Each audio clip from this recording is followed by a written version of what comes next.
Welcome to Lost Relation Chronicles. My name is Nathan Brown. I work as a network administrator for a small division of a large multinational company. Most of my days are spent handling boring, routine tasks until someone pokes a hole in the dam, and then all hell breaks loose. My wife, Melissa, works at a department store across town, where she recently got promoted to department manager of the clothing section. We don't really need the extra income, but she works to keep herself busy. After we got married, she stayed home for about a year, but she got bored, started gaining weight, and wasn't much fun to be around. She started out as a sales associate on a register, then moved on to stocking shelves and setting up displays. She has a real talent for it.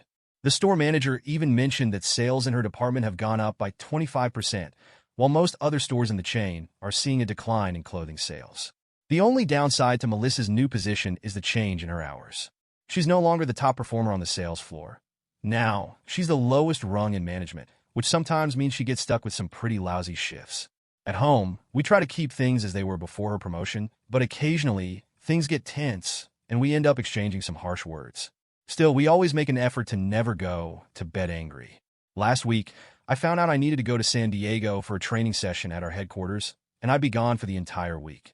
Melissa wasn't thrilled about it, especially since she finally had a decent schedule that week. The night before I left, we made the most of our time together. We went out for a nice dinner, and once we got home, it was straight to bed. We were absolutely insatiable. When I checked into my hotel room, I called Melissa to let her know I had arrived safely and how she could reach me.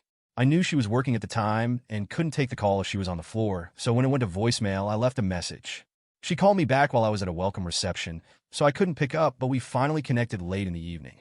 During our call, Melissa told me she was no longer the lowest rung on the management ladder.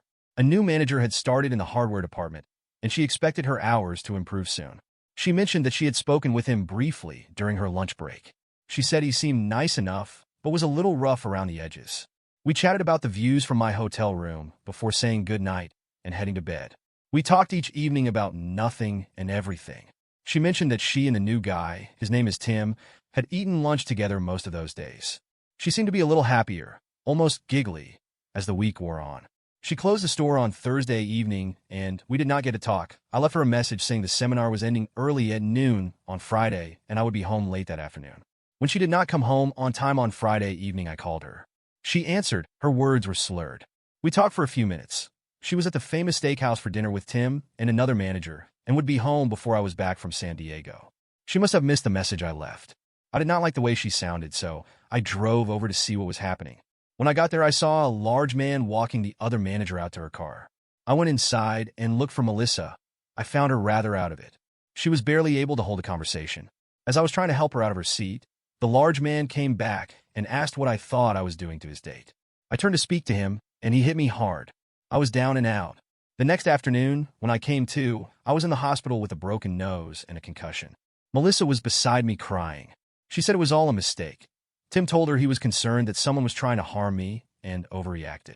She was tired the night before and had missed my message. She still seemed to be a little out of it, but I kept quiet about that. They held me in the hospital until the next morning because of the concussion.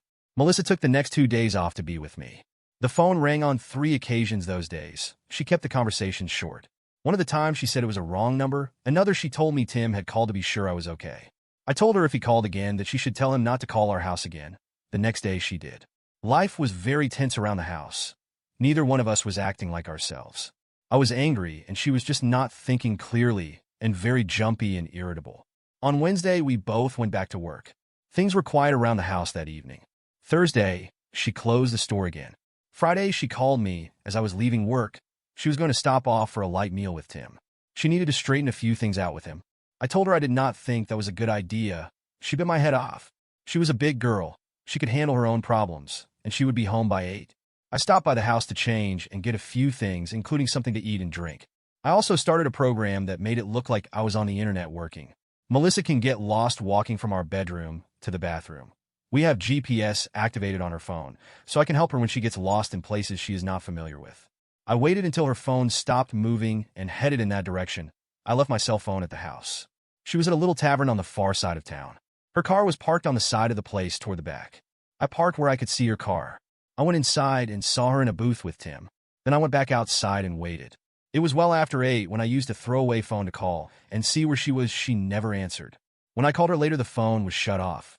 About 11 o'clock, they came out the side door. She was giggling and hanging all over him.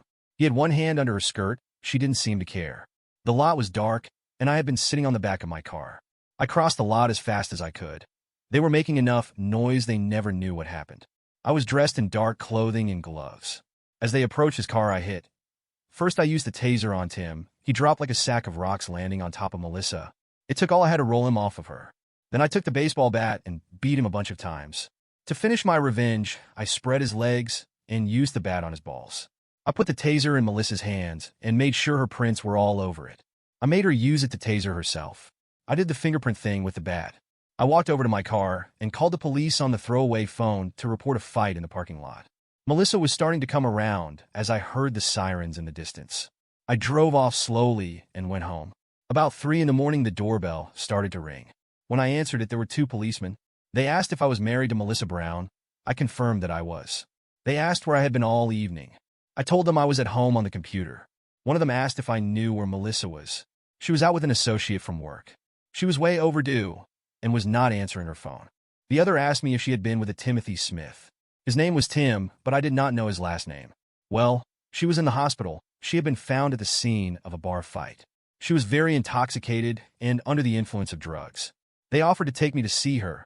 I should not be driving at a time like this. I went up to change. The doctors told me she had consumed something they called Redbirds and a lot of alcohol. They were treating her. It looked like she would make it. The next day, she was sent to the detox ward and was held under watch. I was allowed to visit her once a day for 10 minutes. I only went a few times. She was constantly watched and we were not allowed to touch. She did not have much to say. It must be her guilt showing. A week later, Tim died. She was charged with manslaughter and they continued to watch until her trial. I was still angry with her for having an affair, but really thought she would be found not guilty. I never went to the trial or her sentencing and avoided reading about them in the paper. She was found guilty of manslaughter. Sentence was 1 to 3 years. The only defense she offered was that she did not remember anything. At sentencing, it was revealed that he was alleged to have used the same technique to seduce other women and blackmail them. Several of those women came forward and testified about their ordeals. I could not visit her in jail. Life was pretty much hell. I still did not want to know the details from court. Her affair was wrong, and she would be punished, even if it was for different crime. About 5 months into her sentence, the prison psychiatrist called and asked to visit me at the house. He told me Melissa was severely depressed over having killed someone, but even more so because I would not visit her. He gave me a letter. Dear Nathan, writing this letter is the hardest thing I have ever needed to do. Please forgive me for what I have done. They say I was so high on a cocktail of drugs and alcohol that I did not know what I was doing. That is not a good enough reason to have done these things. I should have listened to you that evening and not gone to see him. The drugs I was high on were in his pockets when he died. I can only guess he was putting them in my drinks or food. They say I was addicted to them, which means I had to have been taking them for a time. He may have started them when we were eating lunches together. I did find there were times when I did not feel well after eating at work. The doctors have hypnotized me and feel sure that they can state that I was never unfaithful to you. If I was unfaithful, I can never forgive myself. I have been checked for STDs, and I am clean of those. Please, I need you in my life. You are my lifeblood and soulmate. I will understand if you choose to leave me, but I need to set things straight between us. Please come to see me. I wish this had never happened and love you with all my heart. Melissa. As I finished reading the letter, tears were streaming down my face. He asked me to reconsider visiting. She needed to talk to me in order to fully recover. If I would visit her, it was necessary for them to see me and talk before I saw her. I told him I would consider it. It was 3 weeks later that I walked into the prison. The doctor and I sat down and talked about her vulnerability and loss of self-esteem. He said she had lost a great deal of weight, but since I had agreed to see her, she was eating again. We had 3 different sessions before they allowed us to see each other. I first saw her at one of her counseling sessions. We were asked to sit apart. The doctor talked about how far Melissa had come since she started. He asked us a lot of different questions, looking for answers from both of us. At the end of the session, he asked if we had anything we wanted to say. I spoke first, responding to her letter. I told her that I felt I still loved her, that her actions with Tim had pushed that love and strained it to the breaking point. I understood that it might have not been her fault, but that I was not sure. I was convinced she did not have an affair. I needed to think, reflect, and pray on these matters and come to a decision. She cried. Then Melissa told me that she spoke the truth to the best of her knowledge. If I were to forgive her, she would remain faithful to me, even if we separated. Being apart from me was the worst thing she had ever been through. We were allowed a brief hug before we parted. It was Holy Week. On Maundy Thursday, I went to church and prayed for guidance. Easter Sunday, the minister said his sermon was going to be about how, without Easter, there was no meaning to Christmas. But he changed his mind on Thursday evening because he needed to talk about forgiveness and grace. He spoke about how they can happen separately, but it is better when they work together. The next week, Melissa and I and the doctor met again. I talked about how being separated from her was like being in prison to me also. It was a punishment to me for sins I had committed. I told her about how we needed to both forgive the other. More importantly, we needed to extend grace to each other. I explained that grace was a freely given, unmerited favor and love for each other. If we could do that, we had a chance. I told her that I knew she was not responsible for Tim's death. She wanted to know what sins I needed to be forgiven for. I told her how I had not understood what was happening with Tim and how angry and full of hatred I was over the incident. There was more, but we needed to talk about those things in private. I continued to attend her counseling sessions when asked and visited her at least once a week. After serving 13 months, Melissa was released on parole. Her employer offered to let her have her job back. Melissa politely declined. She chose to go back to school. I took 2 weeks of vacation to start the day of her release. I picked Melissa up at the prison. We had a nice lunch and went home. She wanted to make love. I told her that we needed to wait for a while because we needed to get to know each other again and work on forgiveness and grace. While she was in prison, I moved into another bedroom. I could not sleep there without dreaming about her. She could have the master bedroom until such time as we were sure we would be okay. We set a time that evening when we would talk. When we got together, she tried to apologize. I stopped her and said that I was the one who should apologize. I laid out all the details of that night. I explained how consumed with rage I was over their actions and carried it too far. I saw it as her blatantly having an affair, not as her being drugged and being taken advantage of. I only found out about her being drugged from her letter. I thought she took them on her own. I was crying as I told her that she should turn me in and we would clear her name. We sat there for a long time without speaking. She got up and went to bed. For the next 2 days, every time I passed her bedroom door, she was crying. She came out for meals and went back. On the third day, I awoke to find Melissa sitting in the living room waiting for me. I sat across from her and waited for her to speak. She told me that I should have spoken before she went to prison, but it was too late to change things now. She loved me and would be devastated if I had to serve time for the crime when she had already done so. Melissa understood when I said that I was also in prison when we were separated. She believes I punished myself far worse than anything I would have gotten in prison. She forgave me and offered me her grace, with the understanding that we would never be apart again. If at any time we were to cheat or separate, we would be rejecting the grace bestowed upon each other. That evening marked the start of our new life together. We never talk about that terrible night, but it's never far from our minds.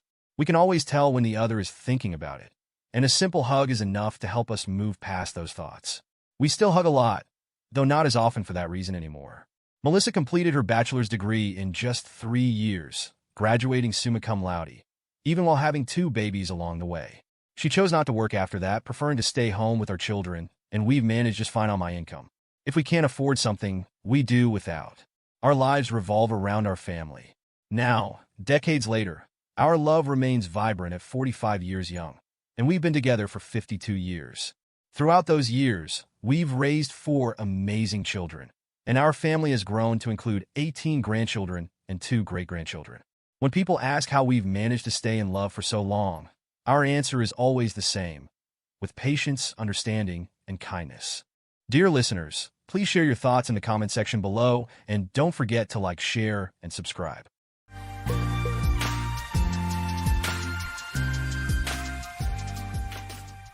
I've been driving for the past 2 hours to the Marriott in Baltimore, where my wife is attending a conference. The plan was to surprise her by dropping in and taking her out for dinner. Yeah, right. Over the last 3 months, I've had suspicions that my wife, Megan, might be having an affair with a coworker. Every time she went on a business trip, training session, or conference, it seemed she was getting back later than expected. Tonight, I aim to catch her in the act and bring it all to an end. Megan and I have been married for 14 years with 2 beautiful children, 12-year-old Sarah and 10-year-old Todd, currently staying with my mother. We got married right out of high school after dating during the last 2 years. Megan, with her long brown hair, slender figure, and strong facial features, was always bright and cheerful. Until about 3 months ago, I thought we had a strong marriage, but little things made me uneasy. I hesitated to confront her, fearing I'd appear paranoid or jealous. The conference that day was conveniently close, giving me the chance to drop in unexpectedly and potentially catch her in the act. At the hotel counter, I handed over my suit bag and introduced myself as Phil Jenkins. My wife Megan was attending the insurance conference in room 214, and she had informed me that I could pick up a key there.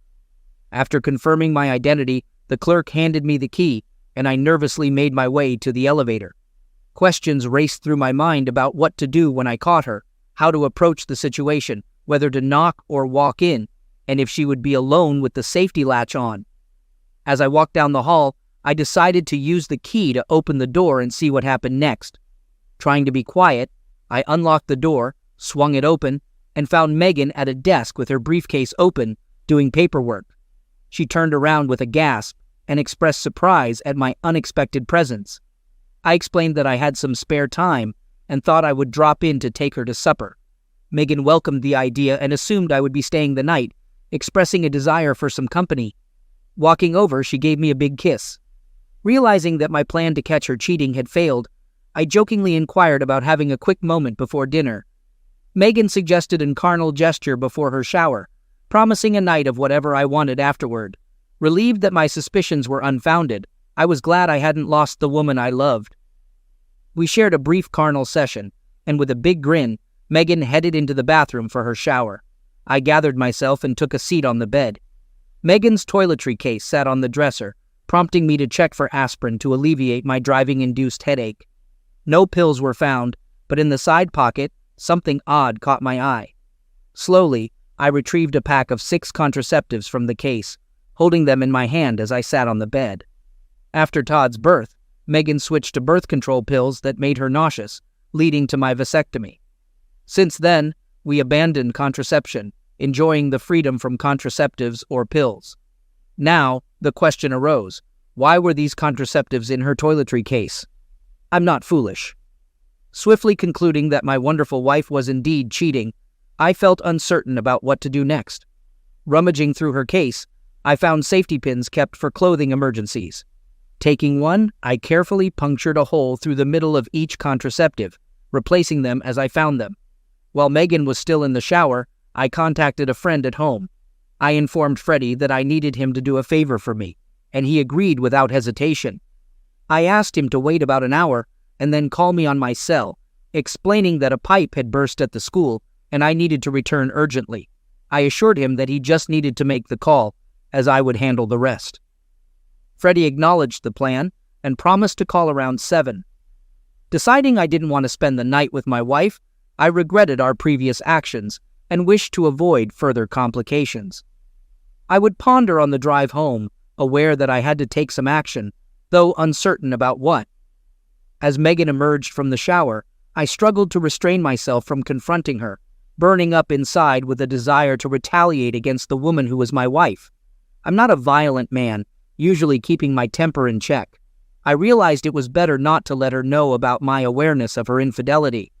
By the time we reached the dining room, I was thoroughly depressed. I suggested that Megan could order anything she wanted as it was on me. She responded that she wasn't very hungry and decided on a small fillet, suggesting a bottle of rosé to go with it. After placing the order, I couldn't resist probing a bit. I asked Megan if she was happy with our marriage, to which she replied affirmatively. She mentioned having a nice home, 2 great kids, and a husband who loves her, expressing that she couldn't ask for more. I shared my occasional doubts about whether I was doing everything to keep her happy, expressing my feelings of luck to have such a fabulous wife, and how I had to pinch myself to believe it was real. Megan reassured me, calling me a silly goose, and acknowledging that's why I had driven all the way down to see her. She expressed that she didn't think I had anything to worry about, as she was happy and content, and believed I was doing all the right things. She added that a woman couldn't ask for a better husband. Our dinners arrived, and we engaged in small talk throughout the meal. As plates were being cleared, my cell phone rang. I excused myself to the lobby to avoid disturbing other diners and waited a few minutes before returning. I explained that my friend Freddie had called, informing me about a water pipe breaking at the school. I apologized and mentioned that I really had to get back there as soon as I could, resulting in the cancellation of our planned night together. Megan's face displayed a look of disappointment, but I couldn't discern the authenticity of her emotions. It seemed that whether I stayed or left didn't matter to her, as one way or another, she was going to face consequences. While boarding the elevator, Kirk Langford disembarked and greeted Megan, mentioning that he had stopped by the room for supper but received no answer. He extended his hand, introduced himself as Kirk Langford, and expressed that Megan talks about me all the time. I explained that I had come down for the night, but had to return due to an emergency, and it was challenging to shake hands and feign a pleasant smile. As we rode up in the elevator, I addressed the nagging issue again with Megan, expressing my desire for her to quit her job and my discomfort with her working with Kirk. I emphasized that we had discussed this before, and it was crucial to me. Megan responded that she had no intention of quitting, enjoying her job and learning a lot from Kirk. She suggested that I needed to overcome my paranoia about Kirk and her. After a quick kiss in the room, I picked up my bags and left for the trip home. The entire journey home, I couldn't shake the thought of Kirk stopping by Megan's room after supper. By the time I reached the house, I was a wreck. I had developed hatred towards my wife for her actions. I wished I were adept at devising ways to catch cheating spouses, but I was dumbfounded. What could I do? I couldn't even figure out how to avoid closeness with her. Divorce was what I truly wanted, but lacking sufficient evidence left me defeated. My wife was unfaithful, and I knew it, but couldn't take any action. Unwilling to endure it, I sought help. 2 days later, Megan returned home with a gleeful demeanor, infuriating me further. Checking her bag, I found one contraceptive remaining, still with a hole. Saturday brought the Globies insurance company picnic, providing some enjoyment for the kids. I wasn't looking forward to the day, suspecting some colleagues were aware of the situation. I felt somewhat exposed, trying to keep a low profile to avoid becoming the target of crude jokes. Perhaps I was a bit paranoid, but I couldn't help it. Megan enjoyed herself, socializing with Kirk and others, and although they weren't engaged in any carnal gestures, they were undeniably close. Being ignored suited me fine. A woman named Janet Langford introduced herself and expressed that I must be Phil Jenkins. She was stunning, and I found myself genuinely confused. While I thought highly of my wife and loved her, Janet Langford resembled a pin-up model with long auburn hair and big blue eyes. Despite her being a little short, her perfect body left me wondering why Kirk would cheat on someone like her. After exchanging pleasantries, we agreed to find a quieter place to talk. We settled on some benches about 100 yards from the picnic area, sitting by the lake. I offered to listen to whatever Janet wanted to discuss. She hesitated, expressing difficulty in bringing up a delicate subject. At that point, I knew she was aware of the affair. I decided to make it easier for her by mentioning that I had just found out about it that week. Janet seemed relieved and shared that she had known for about 2 months. She explained her plans to have divorce papers served and revealed that she had hired a detective to gather proof. Her lawyer had advised that Megan's willingness to testify or sign a notarized statement about the affair would strengthen her case. I inquired about the type of proof, and Janet mentioned having photos and taped phone conversations. Although she didn't have videos yet, she believed the photos were compelling. She also had times and dates that could be used as evidence. Janet expressed her willingness to work on it and asked if my lawyer could help her with the same divorce papers using some of the evidence I had. She emphasized her lack of proof and mentioned her appreciation for any assistance I could provide. I am also taking legal action against Globies. I possess statements confirming that specific management-level company officials were aware of the affair and took no action to stop it. They face a choice: terminate both individuals involved or confront a $1 million lawsuit. Impressive, right? Kirk is playing golf tomorrow morning. Can you come over to the house around mid-morning? You should be gone until late afternoon. I can show you what I have, and we can figure out if there is anything we can do. I reside at 26 Hemlock Avenue in Crestmont. Okay, it's a plan. Not really a date, but you know what I mean. We both chuckled a little. I felt at ease with her. We walked back up to the picnic area, and no one noticed our absence. I felt much better about things. Maybe this whole mess could be resolved. I sure hope so. As expected, the next morning, Megan informed me she had some shopping to do and would be gone for a couple of hours after she left. I dropped the kids off at my mom's and headed to Crestmont. Janet greeted me at the door, and we entered the den. A nice leather couch adorned the room, and on the table in front of it was a large computer monitor displaying an image of an empty motel room. She gestured for me to sit down and offered beer, soda, and wine. I chose regular soda, specifically Pepsi. I asked Janet to share what was going on. Janet explained that in a few minutes, we would be watching her husband play a round of golf live and in full color. She anticipated that I might recognize the caddy accompanying Kirk. When I questioned how she arranged this, Janet disclosed that it cost her $400 to set everything up, and Kirk would cover the expenses. She expected the session to last about 2 hours, so she encouraged me to get comfortable. She mentioned having popcorn and nachos, and added that she would obtain a DVD of the entire session, gladly providing me with a copy. While she admitted not wanting to see the events unfold, she also expressed that she wouldn't miss it for the world, declaring, "Let the show begin." We engaged in small talk for about 20 minutes, during which Janet shared the information she had collected about the affair, including photos, tapes, and documents.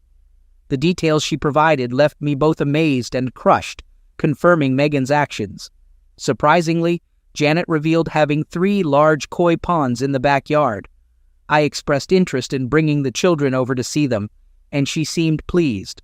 Just then the monitor showed activity, and as predicted by Janet, Kirk and Megan entered the room, immediately undressing without engaging in small talk or foreplay.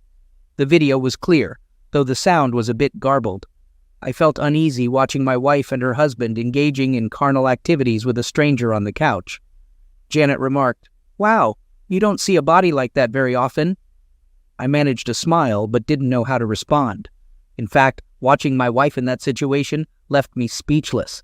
The experience became increasingly uncomfortable. I finally addressed Janet, expressing my discomfort and asking if we had to watch all of it. I assumed she wasn't interested in continuing to watch either. Janet confirmed that she wasn't really interested, and we decided to discontinue the viewing. To be honest, witnessing my wife engage in carnal activities with another man is somewhat unpleasant, and I feel a bit uneasy watching it with you beside me. However, the entire event is being recorded, which is all we need for the lawyers, and we don't necessarily have to watch it. I can't say I derive any enjoyment from it, and the plot seems quite predictable. Are you planning to head home or something? Well, actually, I was hoping you could show me your koi ponds. I think that would be much more interesting than 2 hours of huffing and puffing. Her eyes lit up simply because I had shown an interest in her hobby. As we walked to the back of the house, Megan reached her first climax, and I couldn't help but think I was going to have a more enjoyable afternoon than my wife. The 3 fish ponds were fantastic, and I was particularly intrigued by the pumping and filter systems, given my background as a plumber before working at the school. Kirk didn't assist her with her hobby at all, and she had to hire people for pipe or pump work. I offered to help her anytime Kirk was playing golf, not with any romantic intentions, but simply to learn more about the koi ponds. Spending time with her was an added bonus. After a few quickly passing hours, we returned to the house. The motel room was empty, signaling it was time for me to go home. Janet promised to call when Kirk had another golf game so I could visit with Sarah and Todd. The next few weeks were challenging. Each time Megan took a shower, I would check her bag to find a new supply of contraceptives. I couldn't fathom when she found the time to use them all. I kept a safety pin on my keychain, ready to puncture them any day now. I anticipated Megan might have to make a surprise visit to her sister.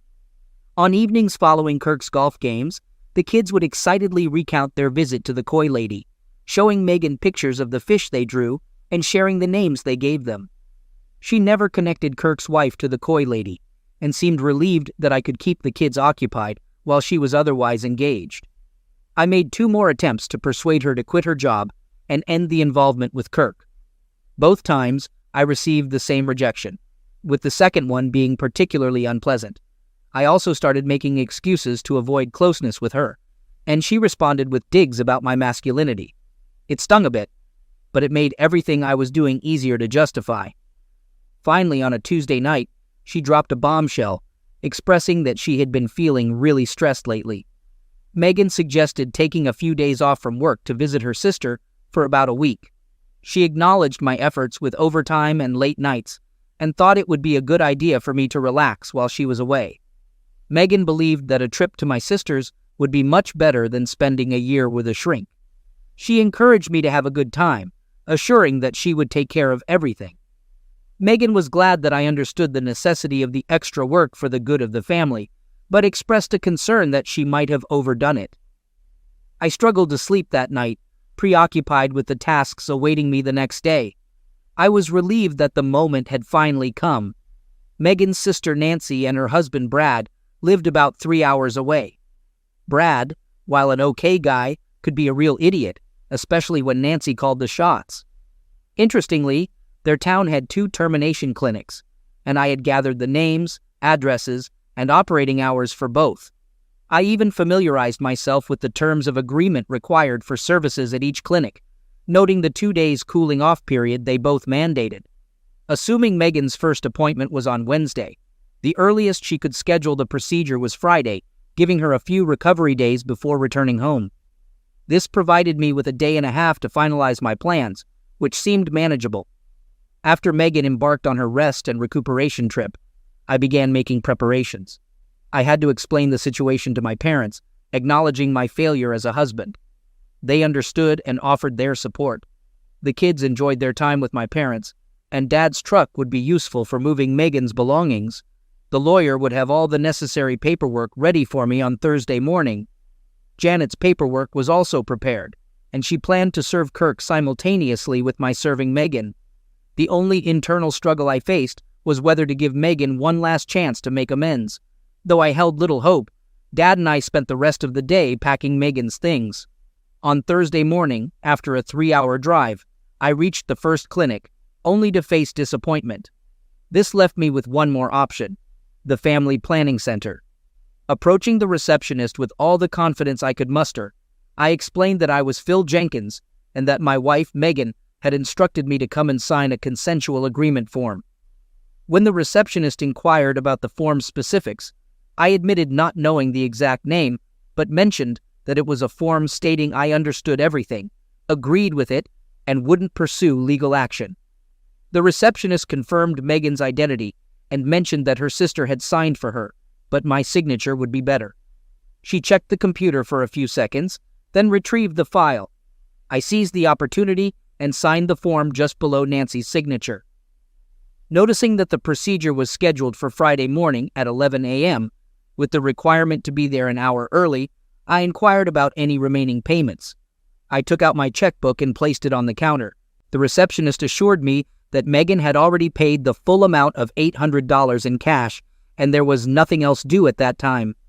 I expressed my gratitude for her help and mentioned that it made the process a lot easier. The reception I received upon arriving at Nancy and Brad's place was overwhelmingly insincere, bordering on comical. Megan initiated the conversation, expressing surprise at my presence and asking what I was doing there. I responded by explaining that Mom and Dad wanted to keep the kids for a few days, so I took some sick leave and decided to visit them. I mentioned that I needed to unwind a little too. The room fell somewhat silent, and I sensed the wheels turning in everyone's heads. I had put them on the spot, and now they had to find a way out of it. I observed Nancy nod to Brad, signaling him to join her in the kitchen. Megan engaged in casual conversation about various topics. After a few minutes, Brad returned to the room with a suggestion. He proposed taking the day off the next day, borrowing his buddy Jack's bass boat, and spending the day on the lake to ensure we wouldn't be bothering the ladies. I agreed, expressing that a day drifting on the lake would make all my worries disappear. I suggested checking if Jack could join us, and Brad agreed to get everything set up. Everyone seemed relieved with how things unfolded. We had an uneventful dinner and spent the rest of the evening chatting about various topics. However, there was no closeness that night, as Megan didn't want her sister to overhear. Early the next morning, Jack was waiting with the boat, and Brad prepared lunch while stocking the cooler with beer. We engaged in conversation while loading the truck and the boat. Brad asked if I was getting into the truck as I stood by the passenger's door. I informed him that I had decided not to go and suggested that he make the most of the day because facing Nancy for the next few hours wouldn't be pleasant. Brad spent about 5 minutes trying to persuade me to go until I had to get firm. After a couple of well-placed swear words and some physical threats, Jack and Brad took off. I went inside, poured myself coffee, and turned off Nancy's cell phone. Then I called my dad, who was always up early. We chatted for about 2 hours, ignoring the constant call-waiting tones. Brad must have tried reaching Nancy for hours. As Nancy and Megan got up, I said goodbye to my father and braced for the impending confrontation. I cleared the missed calls on the landline and turned Nancy's cell phone back on. In less than 2 hours, Megan and Nancy needed to be at the family planning center. In about 5 minutes, I would face 2 furious women. I finished the first pot of coffee, so I brewed a new one for my wife and her sister. Megan exclaimed, questioning why I was there. I explained that I wasn't in the mood for fishing, so I decided to stick around with them for the day. I suggested finding a nice place for lunch together, mentioning that I had to leave that night and didn't want to spend the day with Brad and Jack on a boat. Megan rejected the idea, stating that she and Nancy had plans for the day and preferred to go by themselves. She emphasized that she could go out with me any time, but she only got to see Nancy a couple of times a year. Additionally, she pointed out that I would be there all week. I tried to convince Megan, expressing that she could spare me at least half a day since I had driven all the way down there. I suggested she could have the rest of the week for her sisterly activities. Nancy left the room, dialing a number on her cell phone. Megan sat in a chair, appearing defeated as if pounded by a truck. We could hear Nancy screaming at Brad over the phone, as if he had committed the crime of the century. I felt sorry for the guy, but he married her. Megan expressed that she and Nancy didn't want me tagging along for the day, emphasizing that they had their plans set, and it didn't include me. I agreed to hear their plans for the day and decide whether I was interested or would find something else to occupy my time. I expressed my confusion about the situation since they had the entire week, and I only had that day. I jokingly asked if they were meeting some guys. Megan clarified that they weren't meeting any guys, but planned to do some shopping for carnal items like bras, underwear, and hot nightgowns. She explained that these were items they didn't want guys around gawking at while they were trying them on. I suggested that most of those shops were in the mall, and I could keep myself busy doing other things while they used the dressing rooms. I offered to tag along and stay out of their way, assuring them that they wouldn't have to worry about entertaining me during lunch. I promised to take them to someplace fancy to make up for the trouble I caused. At that moment, Nancy stood in the doorway, glaring at me without saying a word. Megan could see that she wasn't going to be able to reason with me and seemed ready to give up. Both were still in their housecoats, and eventually Megan stood up. Megan stated that she had to go get dressed and left the room. Nancy, looking at me, called me a real bonehead before following Megan upstairs.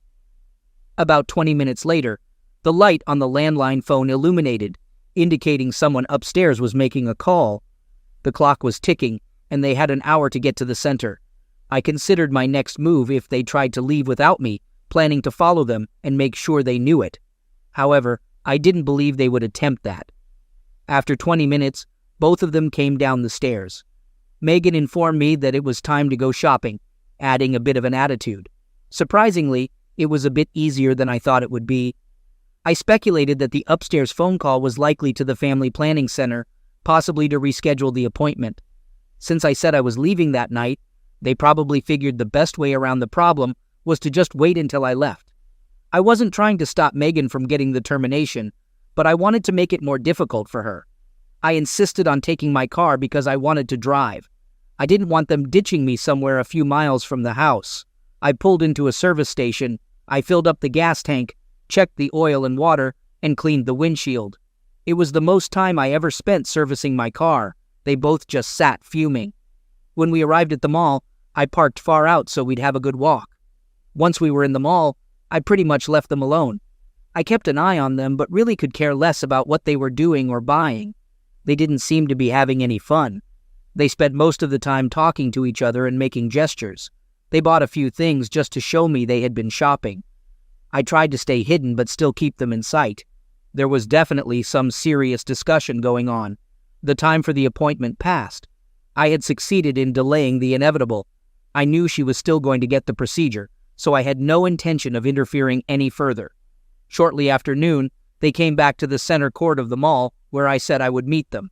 We went to the Olive Garden for lunch and got back to the house around 2 p.m. There wasn't much conversation during lunch or on the drive home. I was smiling to myself the whole time. I knew these two were upset with me right now, and I didn't care. What a wonderful feeling. I grabbed a beer and relaxed on the sofa.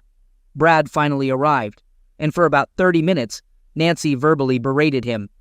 He managed to slip out and disappeared for a couple of hours, returning by supper time. After the girls finished cleaning up, I requested a private conversation with Megan in the kitchen. Nancy sneered, and they both went into the living room. Megan remained upset due to the earlier events, and I sensed she wouldn't be easy to deal with. I got straight to the point, expressing my desire for her to quit her job and stop seeing Kirk Langford. Her teeth clenched tightly, and she struggled to refrain from hitting me. She insisted that she didn't want to hear that again, expressing her frustration with me bringing it up repeatedly. Megan refused to waste her time answering me, stating that I already knew the answer, and it wouldn't change.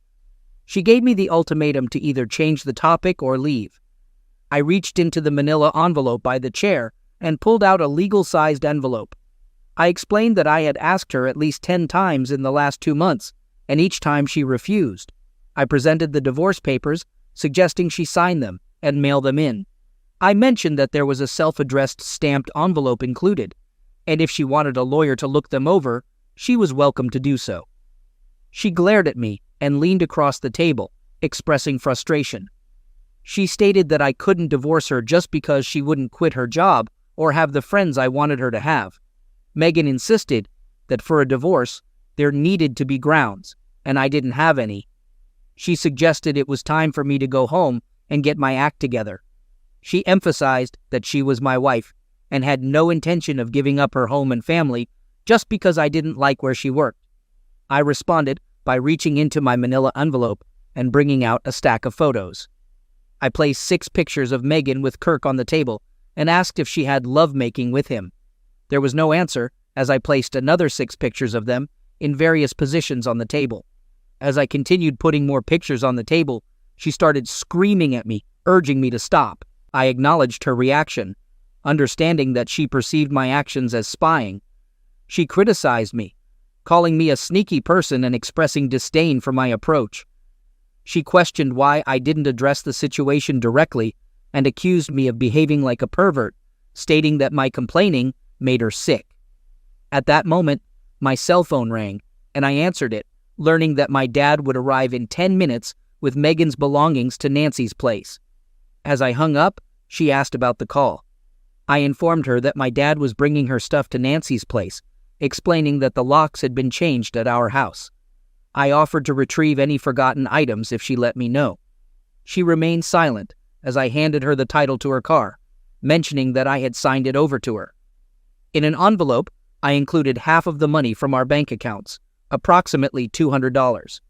I outlined arrangements for her to have visitation rights with the kids once a week, with the possibility of an overnight stay monthly if she made a statement attesting to the affair, and had it notarized. I added that I had a DVD from the May 10th visit she and Kirk made to the Scandia Motel, which was 2 hours long and captured everything depicted in the pictures. As I collected the photos, I clarified that I hadn't taken any of these. I wasn't concerned about your activities. I just didn't appreciate being deceived. Lastly, I'd like you to have this keepsake from our love. I removed the safety pin from my keychain and slid it across the table. I revealed the pin to Megan, explaining that I had used it to poke holes in all of our contraceptives for the past 2 months. I mentioned that she had used 48 rubbers in the last 2 weeks alone, and Kirk had been more fortunate than I ever dreamed of being. She responded with anger, calling me a miserable weasel and deeming my actions the most despicable thing she had ever heard of. I retorted, stating that the most despicable thing was having an affair with someone outside of our marriage. I acknowledged that I might be considered a fool, but she was a cheating partner. I informed her that I had to run as my dad had just pulled up in the driveway. I noted that she never apologized or expressed remorse for her actions. As I left, I told her goodbye and wished her well with her termination. On Monday, she finally started crying as I left the room. Nancy rushed in to comfort her, and Brad followed me out to the front porch. Brad questioned my actions, stating that I couldn't throw away a 14-year marriage over a misunderstanding. I challenged him, asking why my wife had come down to visit him and Nancy. Brad looked down at his feet for a few seconds, seemingly thinking. Eventually, he apologized and offered to help me unload the truck. We finished unloading in about 10 minutes while Megan continued crying in the kitchen. I didn't know what she was crying about, and frankly, I didn't care. Kirk and Megan were both fired from Globies the next week. Megan refused to sign an affidavit. The lawyer said he had a strong enough case without it. I didn't hear from my loving wife at all. After that night, she did not come to see the children. They didn't seem to mind because they were forming a good bond with Janet. We spent a lot of time together as a family. Mostly, there was no lovemaking or even talk of it. We were not going to do anything that might jeopardize the divorces. The kids and I were learning a lot about koi and having a great time doing it. At last, after 4 months, both divorces were final. Megan never fought hers, but Kirk went down kicking and screaming. He lost the house, all the investments, and ended up having to pay a large monthly alimony payment. A few days before Christmas, Megan came to the house with presents for the kids. I was polite and didn't do anything to ruin the holiday spirit. She stayed for about 2 hours and then left as quietly as she came. Nothing was said between us about the divorce or the affair. I put the house up for sale, and 2 months later we moved in with Janet. Kirk took a job in Omaha, and Megan went with him for months. Later, Kirk disappeared and didn't tell her where he was going. Megan moved back in with Nancy after Brad left for a job on the Alaskan pipeline. 2 months later, Nancy received divorce papers in the mail. The two sisters are good company for each other. Janet and I are comfortable with each other. She adores the kids, and they feel the same way about her. We are planning on getting married in June and spend every moment we can practicing for the honeymoon. Second story. We needed to have a serious conversation, no doubt about that. As I looked up at the woman who had been my wife for more than 2 decades, it was evident that the last few years had changed the dynamics between us. "It's over," she said, her voice strained, almost choking on the words. "Mike and I are no longer together." I nodded, offering my condolences as she stood there, hands nervously twisting together. She went on to share that nearly 3 years had passed since she promised that things would return to normal. I gently probed for the reasons behind the breakup. Gwen, avoiding eye contact, mentioned my growing unhappiness over the past few months. Familiarity had set in, and the magic spark had vanished. The situation struck a familiar chord. I couldn't help but recall a conversation from over 2 years ago when Gwen had dropped the bombshell about our lovemaking life becoming mundane and her taking a lover, a younger, more vigorous man. She made it clear that she intended to continue the affair, leaving me with an ultimatum: accept it or risk losing her, our home, our kids, and my job working for her father. To top it off, she even threatened me with domestic misuse charges. The memories flooded back, and the déjà vu was unsettling. Gwen reminded me that she had previously mentioned that the situation wouldn't last forever. She thanked me for my patience and understanding during that time. I responded with a nonchalant shrug, not offering much to the conversation. She continued, outlining her plans for our future. She suggested that we could return to normal, and I could move back into our bedroom whenever I wanted. She even proposed doing so right away, citing her emotional distress over Mike ending their relationship abruptly. Curious about Mike's actions, I inquired about what he had said. Gwen, sobbing, revealed that he had criticized her for aging, stating that she had gained too much weight. He expressed dissatisfaction with being seen with her and mentioned wanting someone younger in his life. I carefully commiserated, avoiding disagreement with Mike's judgment. I expressed reluctance to sleep in our bed again, considering the numerous times it had been used by Gwen and Mike. Gwen insisted that she never had Mike over when I was at home, referring to the times I was at work or away on business in France. She suggested getting rid of the old bed and buying a new one the next day. I sarcastically mentioned that a new bed might be nice, and an awkward silence ensued. Eventually, Gwen enthusiastically promised to make it up to me, acknowledging that we hadn't been carnal for over 2 years. She assured me that things could easily return to how they used to be. I questioned if it could truly be the same, and Gwen, gaining confidence, affirmed that it could. She expressed optimism about us getting back to how things used to be. I questioned whether we could pick up from where we left off, considering the embarrassment I faced in front of our family and friends. I mentioned how I stopped going to the village pub to avoid seeing my friends, knowing that Gwen and Mike frequented it. Gwen apologized, acknowledging that her actions may have been thoughtless. She justified her behavior by stating that everyone knew about her affair with Mike. She hinted that my comparisons of Mike's prowess in bed to mine contributed to the situation. I reminded her of the hurtful comments relayed to me by their friends. She insisted that Mike wasn't better, but just different and more exciting than our lovemaking life had become. Despite my understanding, I expressed reluctance to easily return to our bedroom, citing the damage to my male ego.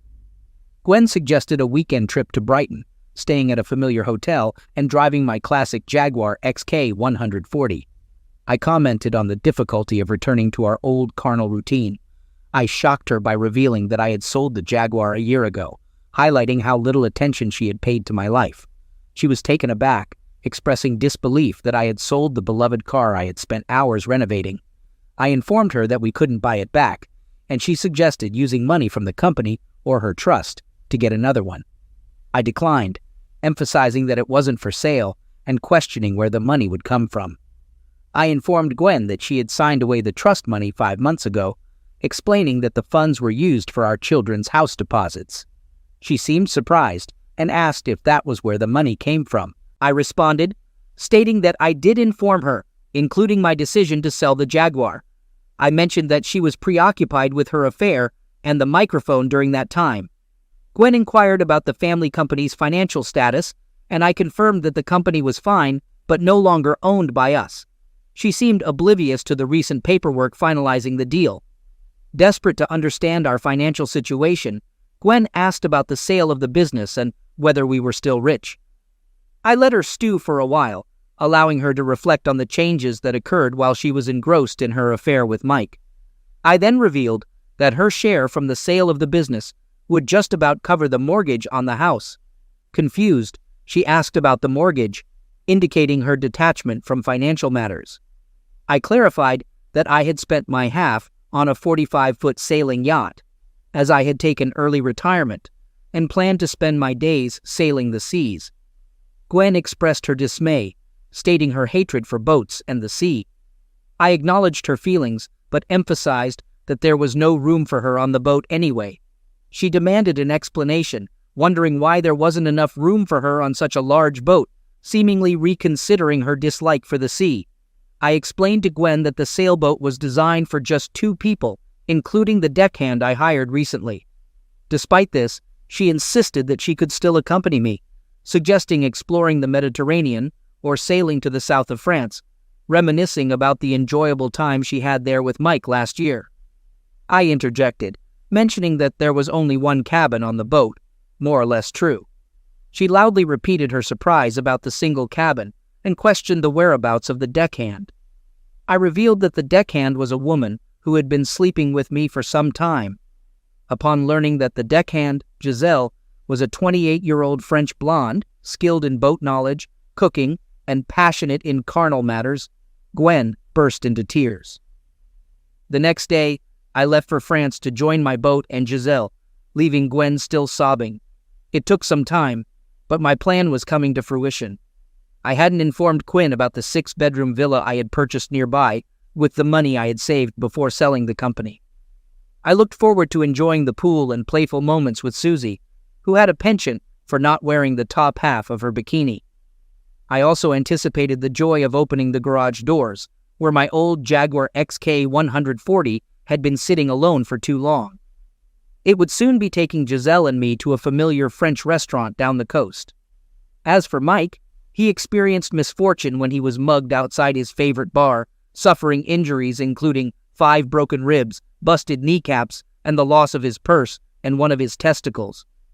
It seemed the tables had turned, marking the end of his happy days.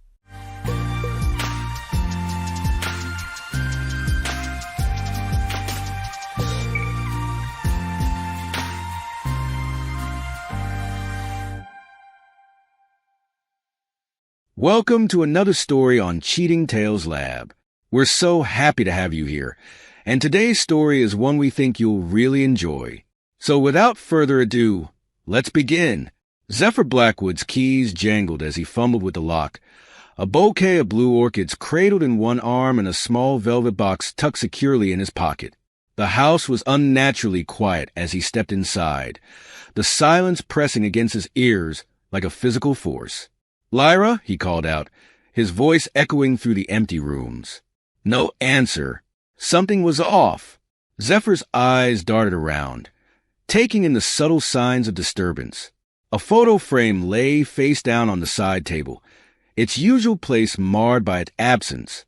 As he moved further into the house, the wrongness intensified. In the kitchen, Lyra's favorite mug lay shattered on the floor, its pieces scattered like fallen stars. Her purse sat abandoned on the counter, its contents undisturbed. The orchids suddenly felt heavy in his hands, their delicate petals a mockery of the celebration he'd anticipated. Zephyr's heart raced as he made his way to the living room. Lyra's phone rested on the coffee table, its screen a web of cracks. He picked it up gingerly, as if it might bite him. The cracks spread outward from the center, like the tendrils of a sinister conspiracy reaching into his life. With trembling fingers, he pulled out his own phone and dialed Iris Zhao's number. Lyra's best friend picked up on the third ring, her voice pitched oddly high. "Hello? Zephyr? Iris, have you seen Lyra? She's not home, and things look strange." There was a pause, too long to be natural. "And no, I haven't seen her. Is everything okay?" Zephyr's suspicion grew with each stuttered word. Iris was hiding something, her usual poise crumbling under the weight of whatever secret she was keeping. "Are you sure? You haven't heard from her at all." "I'm sorry, Zephyr. I really don't know where she is." The words tumbled out too quickly, each one another brick in the wall of deception. After hanging up, Zephyr found himself in their bedroom, drawn there by some instinct he couldn't name. His eyes fell on Lyra's jewelry box, an ornate wooden thing they bought on their honeymoon. Something niggled at the back of his mind. He opened it, fingers tracing the familiar contours. Then he paused. Was that a seam where there shouldn't be one? Pressing gently, he felt a click, and a false bottom sprang open. Inside lay a burner phone, its cheap plastic a stark contrast to Lyra's elegant jewelry. Zephyr's hand shook as he turned it on. The messages that filled the screen were in a code he didn't recognize, a fact that chilled him to the bone. He was a top cryptographer, for God's sake. If he couldn't crack it at a glance. The shrill ring of his phone cut through his thoughts like a knife. Detective Nolan Frost's gruff voice filled his ear before he could even say hello. "Mr. Blackwood, we found your wife barely alive in a motel. You need to come now." The words hit Zephyr like a physical blow. He stumbled, catching himself on the edge of the dresser. "What happened? Is she—" "Just get here," Frost interrupted, his tone grim. "There's more to this than meets the eye." As Zephyr rushed out the door, the velvet box fell from his pocket forgotten.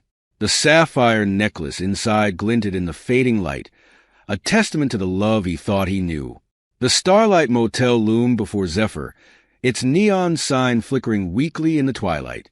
The air was thick with the acrid stench of burnt rubber and gasoline, a pungent cocktail that made his stomach churn. Police cars formed a barrier around the scene, their lights painting the world in alternating flashes of red and blue. An ambulance stood nearby, its back doors open like the maw of some patient beast. And there, wrapped around a lamppost like some grotesque modern art installation, was a mangled red Porsche.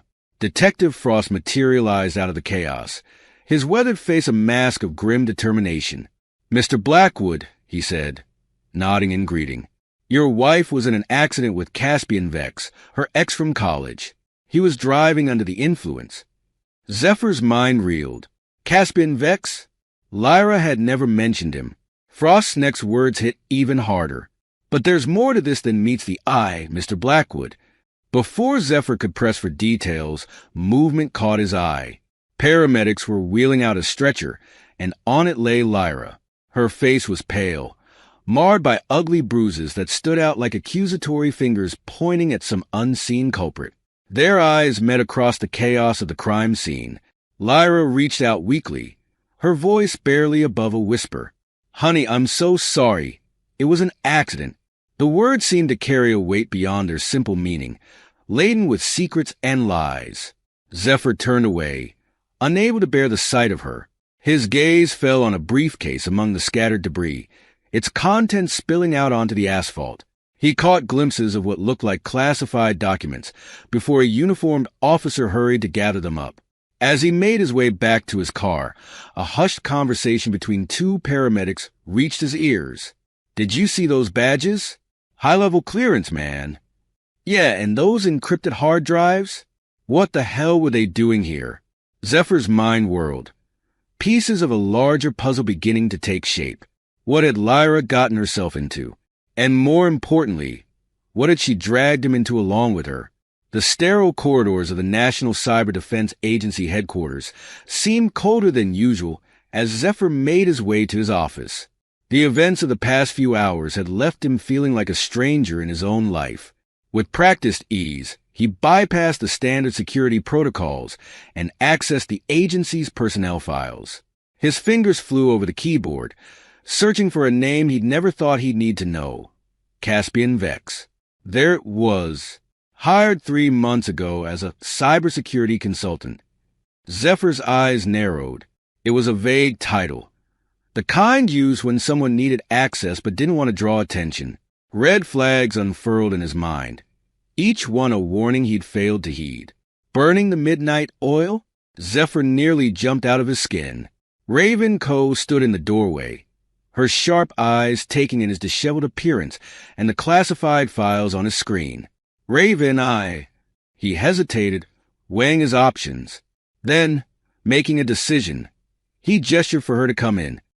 "I need your help, but this stays between us." In a secure room, away from prying eyes and ears, Zephyr laid out the situation. Raven listened, her brilliant mind already connecting dots he hadn't even seen. "We need to look at the access logs," she said, her fingers dancing across a keyboard. "If what you're saying is true, there should be a pattern." Hours passed in a blur of code and caffeine. As the first rays of dawn crept through the windows, they had their answer. A series of minor but strategic security breaches over the past 6 months, all traced back to Zephyr's credentials. But the timestamps. "I wasn't even in the building for some of these," Zephyr muttered. Raven's voice was grim. "Someone's been using your access and doing a damn good job of covering their tracks."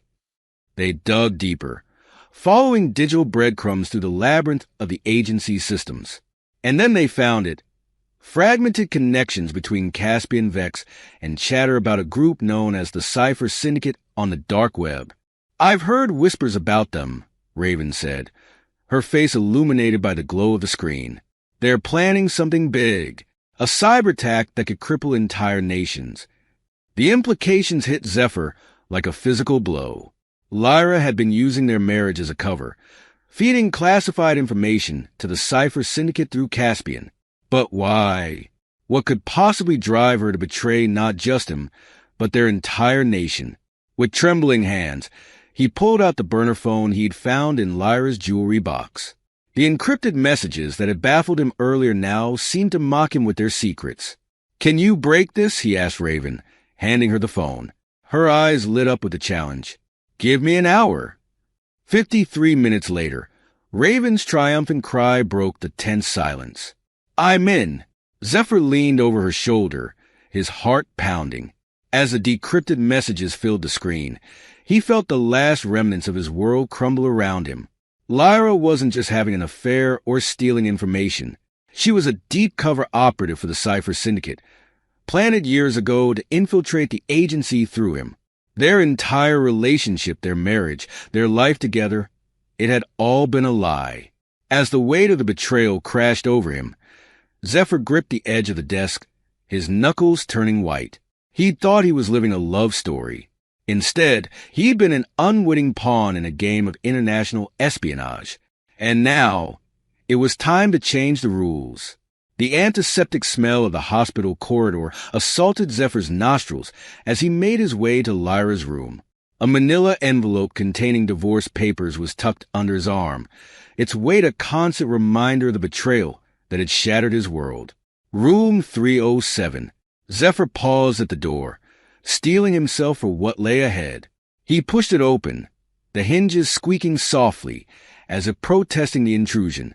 The sterile whiteness of the hospital room was a stark contrast to the warmth their home once held. Lyra lay in the bed, looking small and vulnerable in her hospital gown. Her eyes widened as she saw him, a mix of emotions flashing across her face. Relief, fear, and something else Zephyr couldn't quite place. "Zephyr," she began, her voice cracking. "I can explain." He cut her off with a raised hand, his face an impassive mask. Without a word, he placed a manila envelope on her bedside table. The soft thud it made seemed to echo in the silence of the room. Lyra's eyes darted to the envelope, then back to Zephyr. Understanding dawned on her face, followed quickly by panic. "Please, just let me."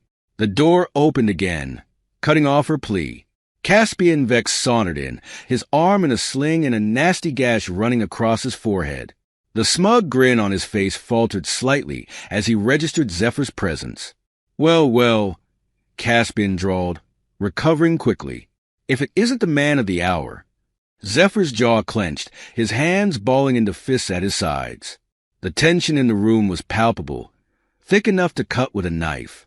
Caspian's next words hit like a sledgehammer. "I suppose introductions are in order. Zephyr Blackwood. Meet Lyra's handler in the Cypher Syndicate." "Oh, wait, that's me." Lyra's sharp intake of breath was the only sound in the room. Zephyr's mind raced, processing this new information. He'd suspected, of course, but hearing it confirmed so brazenly. "What do you want?" Zephyr managed to grit out, his voice low and dangerous. Caspian's smirk widened. "Straight to business. I like that." He lowered himself into a chair, wincing slightly as the movement jostled his injured arm. "We want your cooperation, Zephyr. Your expertise, your access. In return, we don't expose certain indiscretions from your past." Zephyr's blood ran cold. How could they possibly know about... "That's right," Caspian continued, clearly enjoying himself. "Lyra here discovered a rather interesting ethical breach from your early days at the agency. Wouldn't want that getting out, would we?"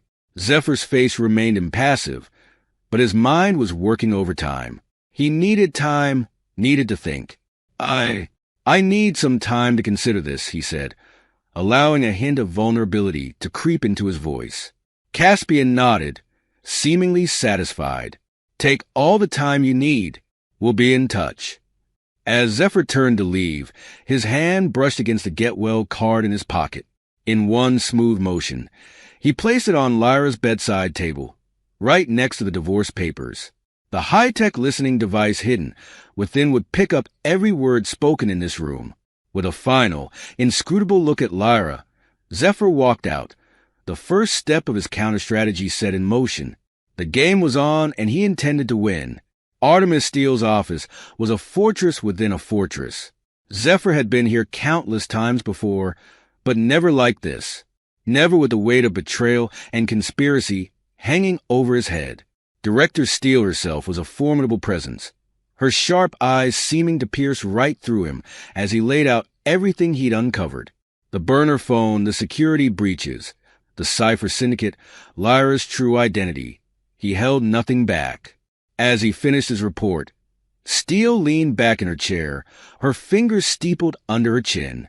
The silence stretched on, broken only by the soft ticking of an antique clock on the wall. Finally, she spoke. "This goes deeper than we ever imagined." Her eyes narrowed as she absorbed the information. "We need to turn this to our advantage." Zephyr nodded, relieved that she believed him.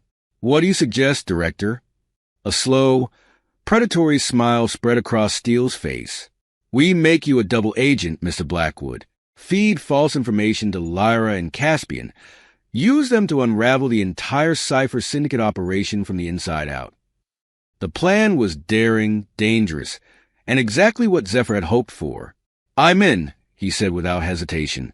Over the next few weeks, Zephyr lived a precarious double life. To Lyra and Caspian, he appeared to be a reluctant accomplice, sharing carefully selected tidbits of classified information. Each piece of data was meticulously crafted misinformation, designed to mislead the Cypher Syndicate while appearing valuable on the surface. Lyra, now out of the hospital, watched him with a mix of suspicion and hope. Zephyr played his part to perfection, allowing just enough reluctance and resentment to show through to make his cooperation believable. Caspian, for his part, seemed to revel in his perceived victory. His smug grins and condescending pats on the back made Zephyr's skin crawl, but he endured it all for the sake of the mission. One night, as Zephyr sat in his darkened living room, monitoring the feed from the listening device he'd planted in Lyra's hospital room, he overheard a conversation that chilled him to the bone. Everything's going according to plan. Lyra's voice came through, tinny but clear. Zephyr's cooperating, just like you said he would. Good, a gruff male voice replied. Zephyr's breath caught in his throat as he recognized it. Detective Nolan Frost. Keep him in line. We can't afford any slip-ups this close to the endgame. Zephyr's mind reeled. Detective Frost, the man in charge of investigating the motel incident, was on the Cypher Syndicate's payroll. The conspiracy ran deeper than he had ever imagined. As the days wore on, the toll of his deception began to show. Dark circles appeared under his eyes. His movements became jittery and unpredictable. Raven, ever observant, couldn't help but notice. Zephyr, she said one day, cornering him in a secure room at the NCDA. What's going on with you? And don't tell me it's nothing. I know you better than that. For a moment, Zephyr considered brushing her off, but the concern in her eyes, the genuine worry in her voice, broke through his defenses. In a moment of vulnerability, he found himself confiding in her about the emotional turmoil he was experiencing. I feel like I'm losing myself, he admitted, his voice barely above a whisper. Every lie, every piece of false information I feed them, it's like I'm chipping away at who I am. Raven listened silently, her presence a comforting anchor in the storm of his emotions. When he finished, she placed a hand on his shoulder, her touch grounding him. You're not losing yourself, she said firmly. You're fighting for what's right, even when it's hard. That's who you are, Zephyr. Don't ever forget that. Her words, simple yet powerful, gave Zephyr the strength to continue. As he navigated this treacherous path, Raven's support became his lifeline, a reminder of why he was fighting in the first place. The abandoned subway station loomed before Zephyr, its entrance a gaping maw in the side of a decrepit building. Graffiti covered every available surface, and the air was thick with the musty smell of decay and neglect. Zephyr adjusted his glasses, ensuring the hidden camera was in place. The live stream to the secure NCDA server was already running, capturing every detail of this clandestine meeting with the Cypher Syndicate leaders. As he descended into the bowels of the station, the dank atmosphere closed in around him. Flickering lights cast eerie shadows on the walls, and the sound of dripping water echoed ominously in the distance. The Syndicate members were already gathered, their faces partially obscured by the poor lighting. Zephyr recognized Caspian and Lyra among them, along with a few others he'd seen in surveillance photos. As the meeting progressed, Zephyr's blood ran cold. The Syndicate's ultimate plan was far more ambitious and devastating than anyone had anticipated. They intended to crash the global financial market using stolen algorithms, creating worldwide economic chaos on an unprecedented scale. Zephyr kept his face impassive as he absorbed this information, but inside, his mind was racing. The implications were staggering. Millions of lives would be affected, entire nations brought to their knees. He knew then that the stakes of his mission had just been raised exponentially. In the days that followed, Lyra made several attempts to rekindle their relationship. Her touches, once a source of comfort and joy, now felt like poison on Zephyr's skin. Her words of love and regret rang hollow in his ears. "I never meant to hurt you," she whispered one night, her hand on his arm. "You have to believe me, Zephyr. Everything I've done, it was for a greater cause." Zephyr played along, forcing himself to respond with just the right mix of hesitation and lingering affection. All the while, he documented every interaction, building a case that would eventually bring the entire syndicate crashing down. Caspian, meanwhile, grew increasingly paranoid. Zephyr often caught him watching with narrowed eyes, as if trying to peer into his very thoughts. "I want round-the-clock surveillance on Blackwood," Caspian barked at one of his underlings. "If he so much as sneezes, I want to know about it." This new level of scrutiny complicated Zephyr's covert activities. Communication with Director Steele and Raven became a dangerous game of cat and mouse. He found himself employing ever more creative methods to pass along crucial information without detection. Late one night, as Zephyr was in the middle of transmitting a particularly sensitive piece of intel to Director Steele, disaster nearly struck. The door to his office began to open, the handle turning agonizingly slowly. Zephyr's heart pounded in his chest as he scrambled to hide the evidence of his true allegiance. Just as the door swung open, revealing one of Caspian's men, Raven's voice came through on the intercom. "Zephyr, I need you in the lab right away. We've got a situation with the firewall." The syndicate member hesitated, then grudgingly allowed Zephyr to leave. As he hurried down the corridor, Zephyr sent a silent thank you to Raven for her perfectly timed intervention. Later, as he pored over some of the syndicate's encrypted communications, Zephyr made a chilling discovery. Hidden within the complex codes and ciphers was evidence suggesting that the Cipher Syndicate had infiltrated the highest levels of government. But it was the next revelation that truly shook him to his core. As he dug deeper, following a trail of digital breadcrumbs, he uncovered something that made his blood run cold. The evidence pointed to a mole within the upper echelons of the NCDA itself. Zephyr sat back in his chair, his mind reeling from the implications. The enemy wasn't just out there. It was here, within the very walls he'd sworn to protect.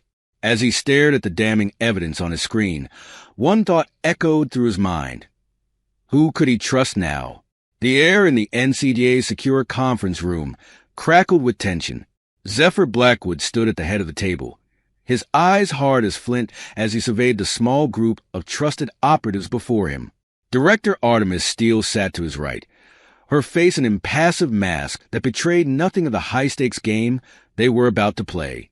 "Ladies and gentlemen," Zephyr began, his voice low and steady, "what I'm about to propose is not only dangerous but technically illegal. If anyone wants to leave now, there will be no repercussions." No one moved. Zephyr nodded, a grim smile tugging at the corners of his mouth. "Good. Let's begin." Over the next hour, Zephyr laid out the bones of an elaborate sting operation. The centerpiece? A fictitious quantum encryption server that would supposedly house the world's most sensitive financial data. "We're going to create a honeypot so sweet the Cipher Syndicate won't be able to resist," Zephyr explained, his fingers dancing across a holographic display as he spoke. "This server will be our bait, our trap, and our key to bringing down the entire operation." Director Steele leaned forward, her sharp eyes narrowing as she absorbed the details. "And how do you propose we leak this information without arousing suspicion?" Zephyr's smile was cold. "Through me. I'll feed the information to Lyra and Caspian, bit by tantalizing bit. They think they have me under their thumb. It's time we use that to our advantage." As the meeting progressed, the plan took shape. Carefully controlled leaks, strategically placed vulnerabilities, all designed to draw the Cipher Syndicate into a trap of the NCDA's making. Over the next few weeks, Zephyr became a master of misdirection. Every conversation with Lyra, every clandestine meeting with Caspian, became an opportunity to drop hints about the quantum encryption server. I overheard something interesting today, Zephyr would say, his voice carefully modulated to sound both nervous and excited. A new server, supposed to be unhackable. It's got everyone at the agency on edge. He watched as the bait was taken. Hook, line, and sinker. The Cypher Syndicate mobilized their most skilled hackers, pouring resources into cracking what they believed to be the ultimate prize. Zephyr stood in the shadows of the NCDA's main server room, watching as technicians scurried about, setting up the elaborate ruse. Fake servers hummed, their blinking lights a testament to the agency's attention to detail. Everything had to be perfect. The slightest inconsistency could blow the entire operation. As he observed the controlled chaos, a familiar voice cut through the noise. Zephyr. He turned to see Lyra approaching, Caspian close behind. Their faces were masks of determination and barely concealed greed. "We need access to the server room," Lyra said, her voice low and urgent. "The quantum encryption server. You're going to get us in." Zephyr felt a chill run down his spine. This was it, the endgame. He nodded slowly, playing the part of the reluctant accomplice to perfection. "All right," he said, his voice barely above a whisper. "But after this, we're done. I want out." Caspian's laugh was cold and mirthless. "Oh, Zephyr, you're in this for the long haul now. There's no getting out." As Zephyr led them towards the heart of the trap, he couldn't shake a nagging feeling of unease. Something was off. The Syndicate's movement seemed too precise, too well-informed. It was as if they knew exactly where to step to avoid the NCDA's carefully laid snares. A chilling realization struck him like a physical blow. There was a mole on his team. Someone privy to the details of the sting operation was feeding information to the Syndicate. As he punched in the access code to the server room, Zephyr's mind raced. The trap was sprung, but who was really caught in its jaws? He had mere moments to identify the traitor and salvage the operation before everything fell apart. The heavy door swung open with a soft hiss, revealing the blinking lights and humming servers within. As Lyra and Caspian stepped eagerly into the room, Zephyr's hand hovered over the concealed panic button in his pocket. One press, and the entire building would go into lockdown. But before he could act, a voice from behind froze him in his tracks. "I wouldn't do that if I were you, Blackwood." Zephyr turned slowly, his blood running cold as he recognized the speaker. The pieces of the puzzle suddenly clicked into place, revealing a picture far more twisted than he could have imagined. The server room, once a sanctuary of order and control, had become a battleground. Zephyr's mind raced, processing the unfolding chaos with the cold precision of the master cryptographer he was. The Syndicate's uncanny knowledge of their countermeasures suddenly made horrifying sense.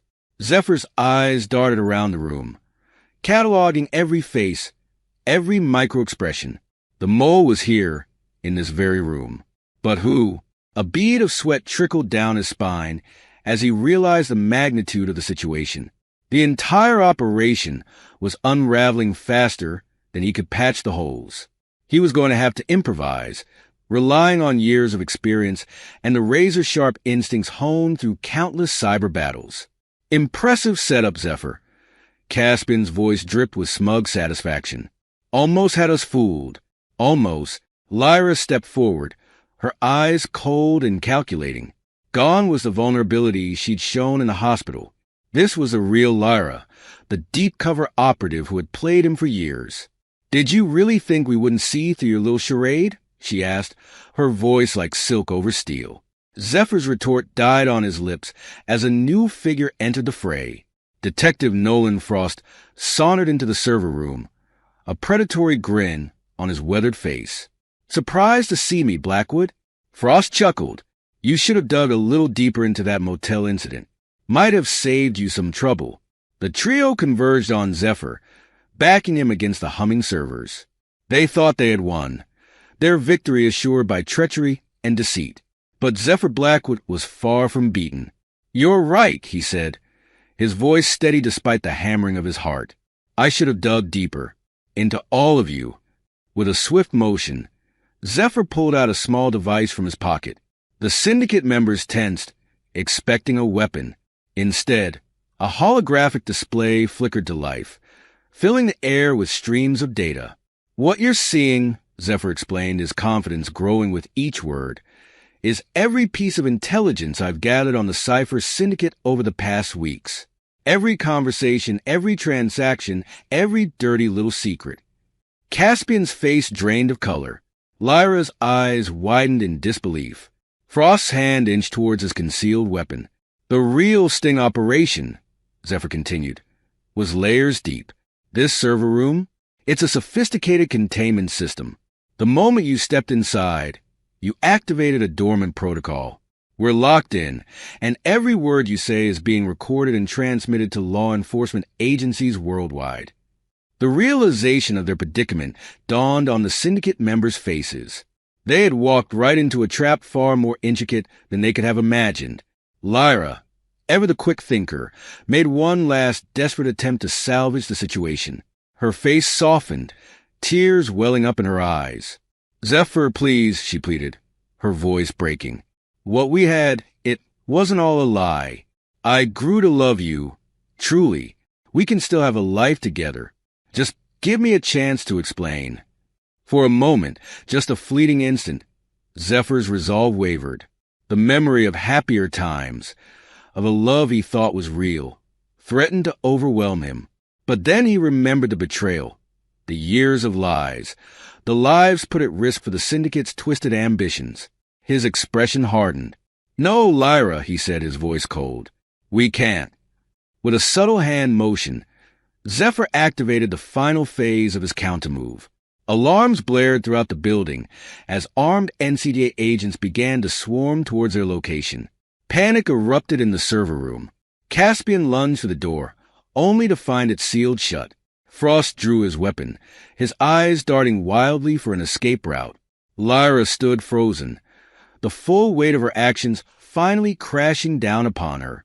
In the chaos, the three managed to slip past Zephyr, making a break for the emergency stairwell. They disappeared through the door, just as the first NCDA agents rounded the corner. Zephyr gave chase, his intimate knowledge of the building's layout guiding his pursuit. The hunt was on, and he was determined to see it through to the bitter end. Rain lashed against the windows of the NCDA headquarters as Zephyr tore through the labyrinthine corridors.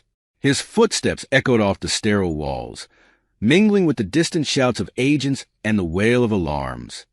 He could hear them ahead, Lyra, Caspian, and Frost, their desperation palpable in the frantic pounding of their feet.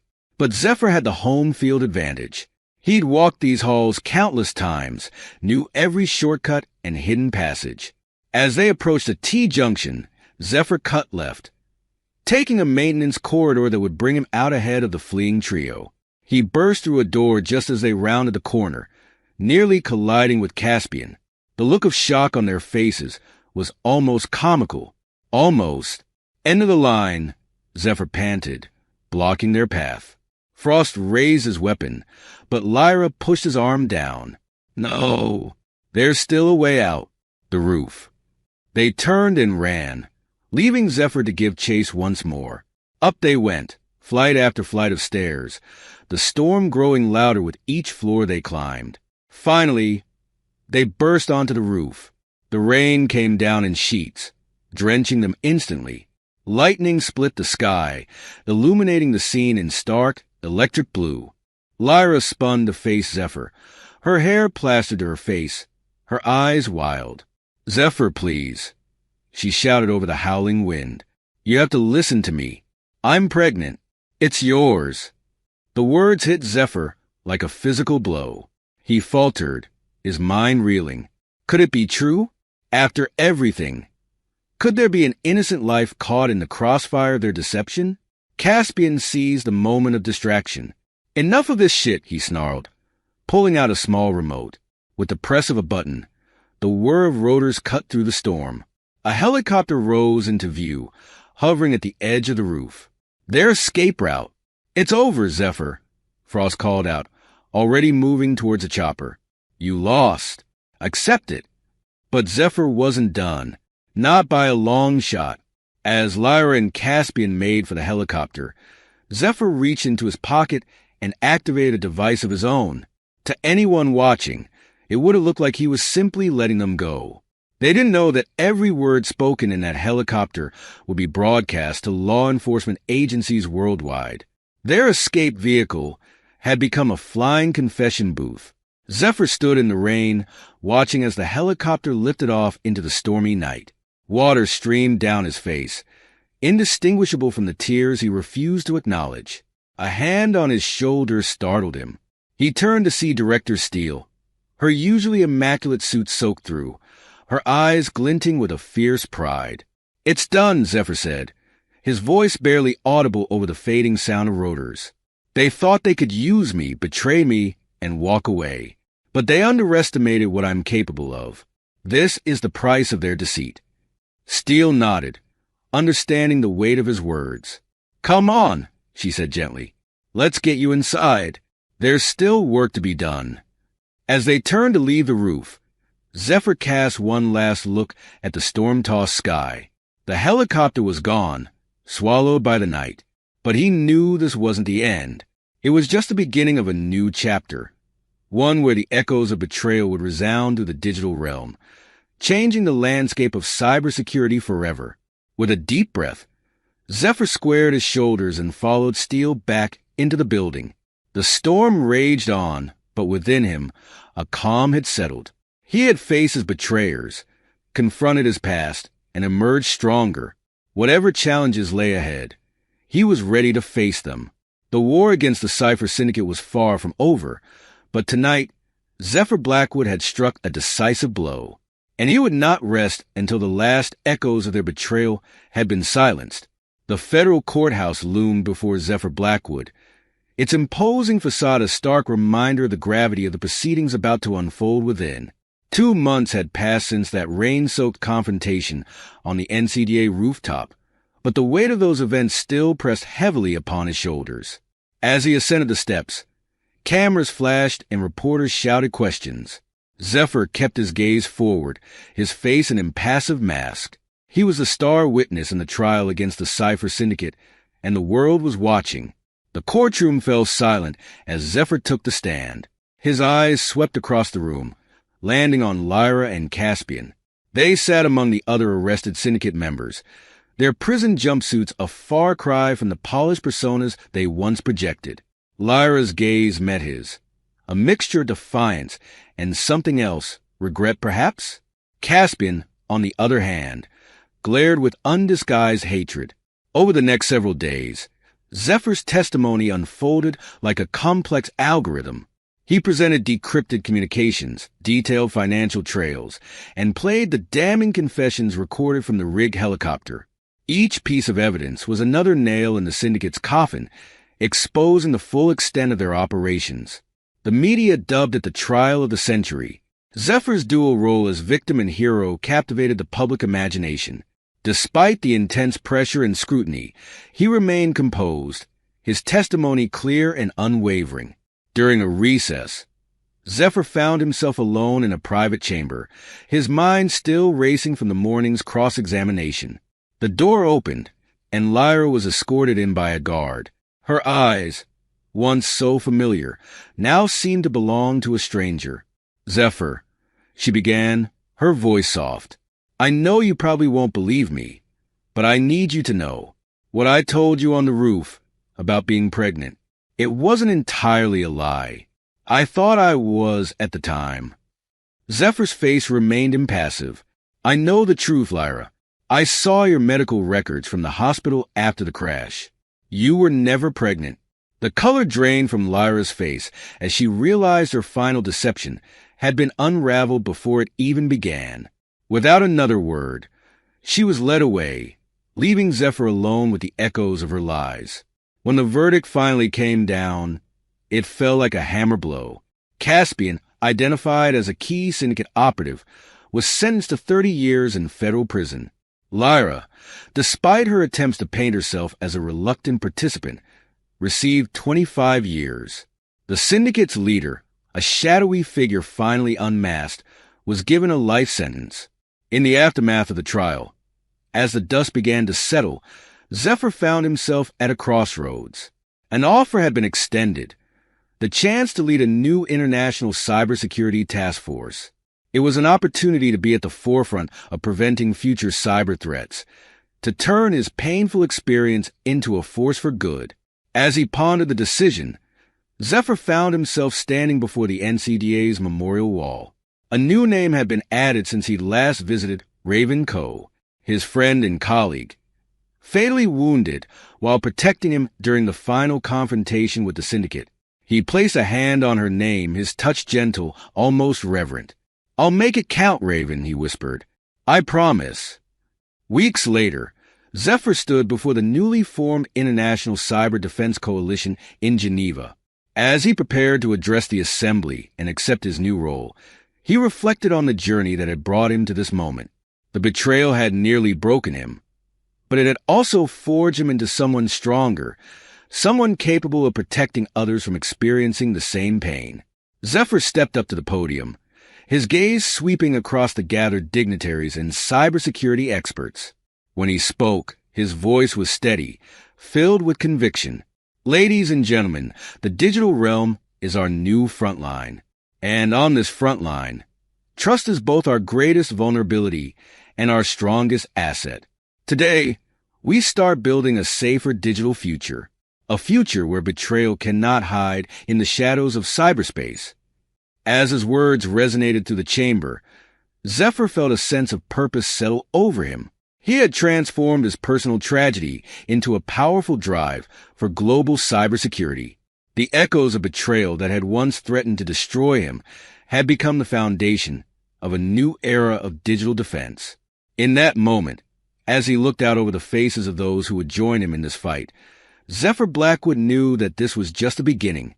The battle for the future of cyberspace lay ahead, and he was ready to lead the charge. This is where our story comes to an end. Share your thoughts in the comment section. Thanks for your time. If you enjoy this story, please subscribe to this channel. Click on the video you see on the screen, and I will see you there. Grace, you remain as thoughtless and unhelpful as ever. This endeavor was something my son and I were eagerly anticipating, and your lack of involvement in its planning is apparent. You may depart now. My mother-in-law starts criticizing me as soon as my husband steps away from the table. We were on a trip abroad that my husband wanted me to organize. Well, that she's going to be like that, I might as well go home. What happens between them after that doesn't concern me. I'm Grace, a married woman working for a company. Since my job is flexible, I mostly work from home, so I spend a lot of time there. My husband, Daniel, always tries to show off and act like he's better than everyone else. He loves spending money but never chips in for our household expenses. I didn't notice this side of him when we were dating, but after we got married and started living together, it became more obvious. His mom loves boasting about him. I've heard of moms who adore their sons, and I was ready for that to some extent, but she's stubborn and won't listen to anyone else's views, not even her husband's, because she thinks her son is the greatest. She really doesn't like me. Every time we see each other, she makes snarky comments. She's especially bothered by the fact that I'm financially comfortable relying on my son's income alone. She keeps pestering me, saying, "You're still young, you should get a job outside the house." I tried explaining countless times that I do work from home, but she just sees it as a part-time gig. She assumes I'm just pretending to work, sitting at my computer. She probably thinks I'm playing games all day instead of doing housework. She sees me as a useless wife. My husband knows how I work, but he's never bothered to explain it to his mom. Even when she brings it up in front of him, he ignores it. I've asked him to clarify things, but he just wants us women to sort it out ourselves and leaves it all to me. He even says he doesn't want to deal with problems. Once, when I kept pushing him to take action, he threw a completed divorce paper at me. It hurt to be treated like that, and I considered divorcing him. But I heard divorce is even more complicated than marriage. If it's harder than what we're going through now, it could be a bigger problem. So I ended up giving in to my husband's argument. I realized that my husband always puts his mother first. It's frustrating, but I know I have to find a way to handle her without causing more trouble. I didn't agree to divorce because my feelings changed, but it seems like my husband thinks I'm still madly in love with him and didn't want to break up. His arrogant attitude keeps getting worse. It's cute when a child tries to act mature, but it's a major turnoff in an adult. I've learned to brush off his arrogant remarks and pretend not to notice his actions. There's another reason why I didn't divorce him. Because of my husband's job, we live far away from my in-laws. We only see them once or twice a year. I thought I could handle that, especially when everyone was making a big deal about having 9 days off in a row, even during vacations on weekdays. Both my husband and I were usually working. For me, American holidays don't matter much since I adjust my schedule based on international needs, and for my husband, he simply wasn't taking 9 consecutive days off according to the calendar. When he came home after his first day back at work, he suddenly said, "Let's go on a trip abroad." When I asked what he meant, he explained that his coworkers had taken time off to have a 9-day holiday for an overseas trip, and he felt left out. He was quite proud of his idea, but it just left me baffled by his childishness. Since I haven't traveled this year, I suggested we take a trip within the country. My husband has never traveled overseas, so if we were to go abroad, he'd need to get a passport. It wouldn't be an issue with you. You're fluent in several languages. I studied abroad and traveled a lot before marriage. Besides English, I can speak Spanish and a bit of Chinese if needed. When my mom back home got into Korean dramas, I learned Korean with her, but I haven't had much chance to use it, so I'm not very confident. Sure, I might be better at languages than my husband, but getting passports isn't as easy as he thinks. I tried to convince him to travel abroad in the summer or winter, but he wouldn't budge. Instead, despite having no experience, he chose the destination, took time off without permission, and expected me to handle the logistics. It's not a guided tour. Why should I deal with strangers, he argued. He even argued that English is universal and we wouldn't have any problems, just the two of us. I thought maybe it would be okay, but before I knew it, he said, "Yeah, I'll make sure to bring Mom along. You'll handle that too, won't you? Taking care of 2 inexperienced travelers is too much for me alone. You should show some respect for your elders once in a while. You might even earn some brownie points by doing so, my dear devoted wife. It's for your own benefit, Grace. You should appreciate it," he said, making it sound like he was doing me a favor. Arguing against it seemed pointless, so I quietly made the reservations as my husband instructed, and I came up with a plan to handle everything from applying for my mother-in-law and husband's passports to booking flights and hotels. It was a lot of work, but to execute my plan, I patiently fulfilled all of my husband's wishes and crafted a flawless itinerary. On the day we flew overseas, my mother-in-law, who didn't know about my problems, happily said, just as I expected from my son, "We must be flying in fancy seats, right?" I bet my husband boasted, saying he arranged everything and planned the trip. But the truth is, I did all the work, and he did nothing. They left all the paperwork and planning to me, even though they hardly knew anything about airports. They wandered around on their own while I dealt with everything. They were clueless even when it was time to board, and I struggled to find them. The airport staff even asked, "Should we announce your boarding gate?" Grace didn't tell us. It was chaotic, but they didn't seem sorry. They complained that I was planning to have fun alone during the flight. They behaved quietly, but it was frustrating and embarrassing every time they called a flight attendant. After a few hours, we reached the country we were visiting. I thought I could finally relax at the hotel after going through immigration, but suddenly my husband looked sick and said he needed the bathroom. He handed me his bag and hurried off. I don't get why he got sick when we ate the same food. He had been smiling and talking to the flight attendant he liked. Maybe it's karma catching up with him. Then my mother-in-law started complaining, saying, "Grace, you're such a thoughtless daughter-in-law. How long are you staying here? My son planned this trip for me, just the 2 of us. You're just here for a free ride. You don't even work. It's bold of you to think you can enjoy this trip without contributing. Go home." I replied, "Are you sure I can enjoy myself with you around?" She said, "Okay, then I'll leave." So I gave my husband's suitcase back to my mother-in-law and kept only my small bag. I didn't look at her and walked away. She looked surprised, which was funny because she had just told me to leave. I tried hard not to laugh. My husband kept running to the bathroom, so we didn't see each other. Luckily, I got a ticket back to America. I had planned to go home alone if I got the chance. I wouldn't mind being a guide if we got along, but not with them. It's too stressful, and I wouldn't gain anything. I can't help but smile when I think about what they'll do without me. They only speak English, but they can use translation apps on their phones. But I can't imagine my husband, who likes to brag, doing that. After safely making a few side trips, I went straight to the fancy hotel where my parents were waiting. My husband Daniel wanted me to show respect to my parents, so I treated them to a luxury trip in upstate New York. They were supposed to travel there leisurely, enjoying the sights and meals along the way. I managed to meet up with them earlier than planned, which surprised them. When I quickly explained what happened, they were shocked. They couldn't believe I agreed to Daniel's request. My phone was buzzing with calls and messages from Daniel, but I ignored them. I turned off my phone and enjoyed my time with my parents. After our celebration, I got a call from the embassy. When I got home, here's what happened. Daniel came back from the bathroom and couldn't find me, so he got really angry. He tried calling me, but couldn't reach me. So he went to the hotel alone, but he didn't know where to go and got really confused. Someone who didn't speak English well offered to help and said they'd take him to the hotel. But instead, they robbed him and my mother-in-law. They took all their money, passports, and valuable things. When the police found Daniel looking lost on the street, they took him to the embassy for help. That's how he managed to contact me.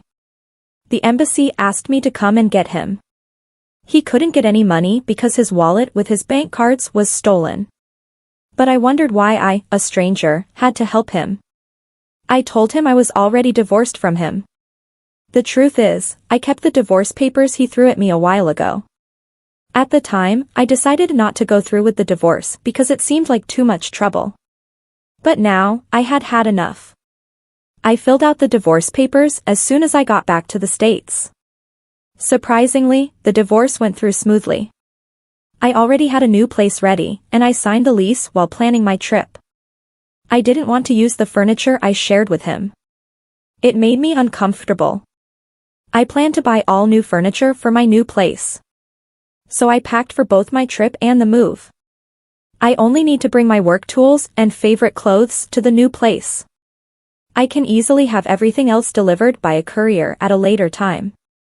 The embassy staff didn't ask me anything else, and our talk was over.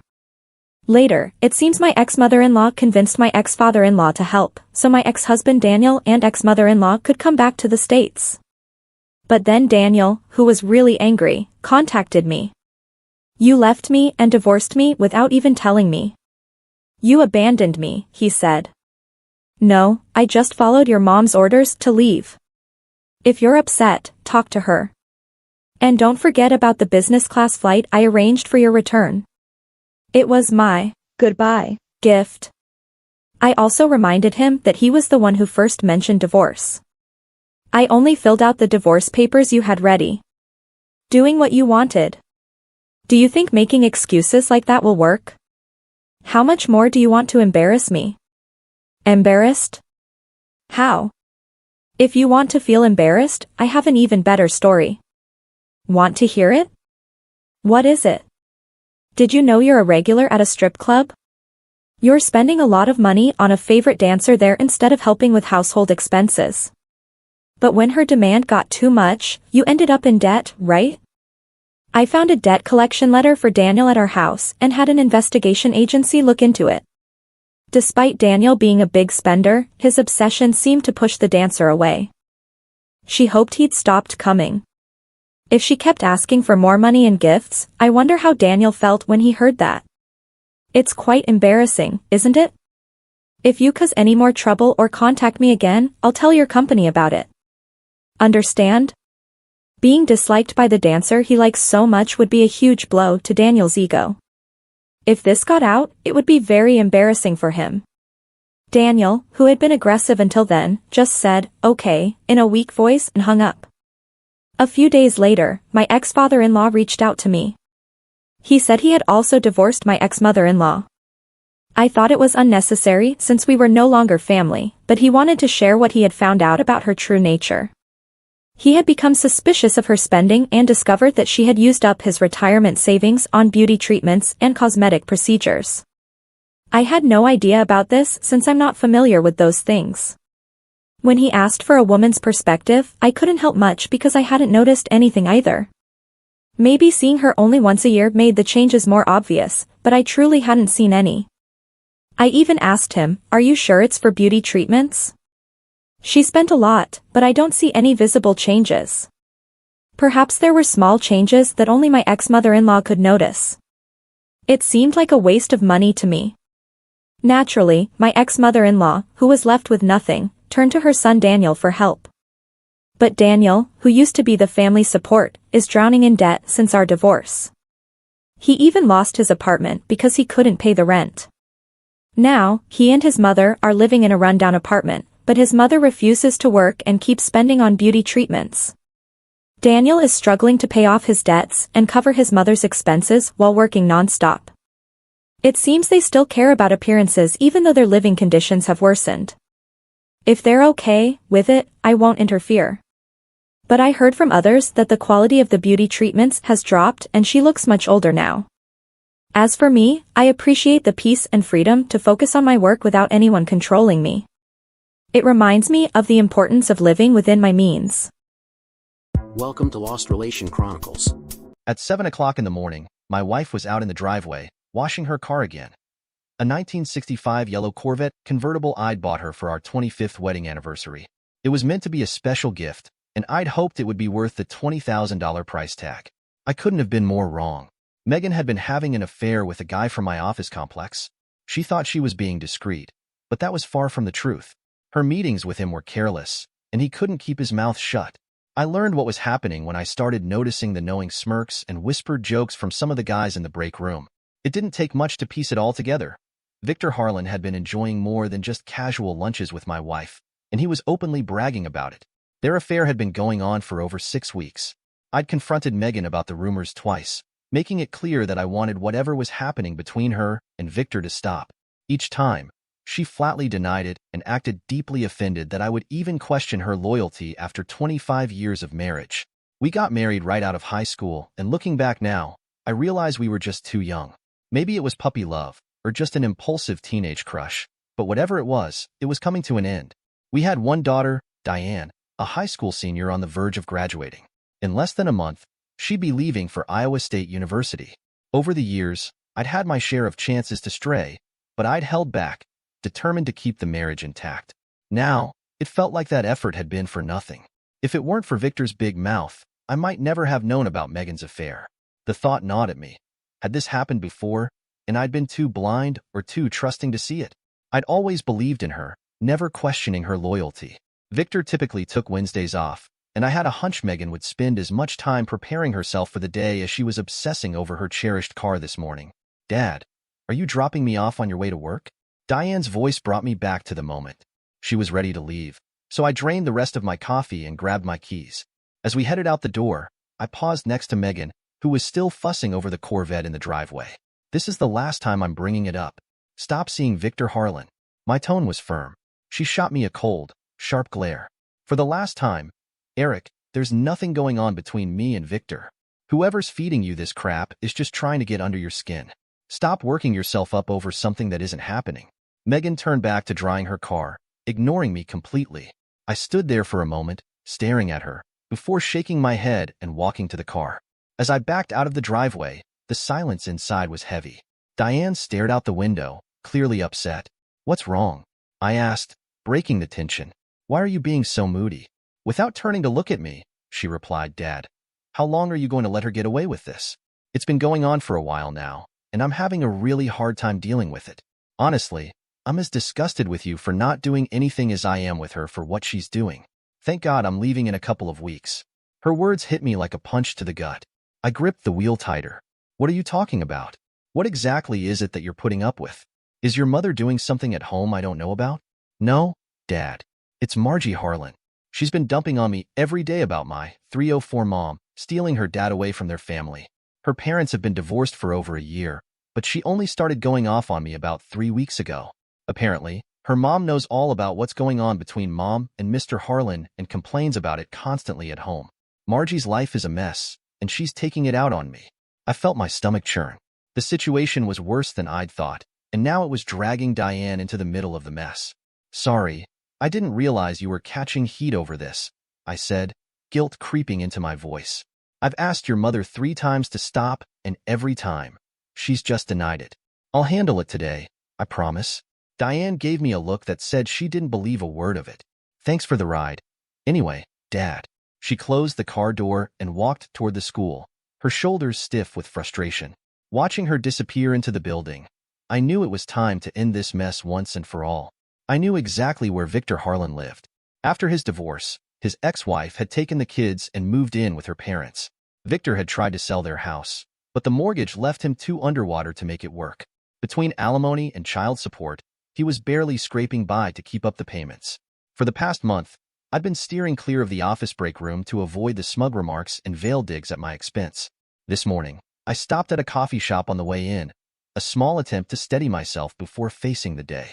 Once I arrived, I made sure to be seen, exchanging a few words with coworkers to confirm my presence. Then I told my secretary, Helen, that I'd be tied up in meetings on the 3rd floor over lunch and for the rest of the day. She promised to hold my messages until I returned. It was almost too easy to slip out the back door, slide into my car, and drive away. I parked down the street from Victor Harlan's house and waited. It didn't take long, about 20 minutes, before Megan's Corvette pulled up. To my disgust, she had her own garage door opener for his place. She drove in, and the door closed behind her as if she belonged there. I waited another 30 minutes, letting the minutes drag by until I was sure they'd be settled inside. Then, I got out of my car and casually walked up to the house. The side door to the garage was unlocked, just as I'd hoped. No one saw me slip inside. Megan's Corvette sat there with the convertible top down, parked alongside Victor's little BMW, one of those Z cars, or something like that. I didn't know much about cars, but I could tell it was pricey. Megan had left her purse sitting on the seat of the Corvette, a careless little detail that only fueled my anger. I could have barged into the house, caught them red-handed, and confronted them in the act. But that wasn't my plan. I didn't need to see it to know it was true. My eyes fell on a 5-gallon can of gasoline near Victor's lawnmower. It was full enough to do the job. Carefully, I poured gasoline over both cars, soaking the interiors and drizzling the rest around the shop's storage area.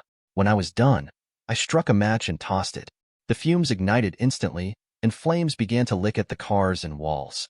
By the time they realized what was happening, it would be too late to save anything. I moved quickly, slipping out of the garage and heading back to my car.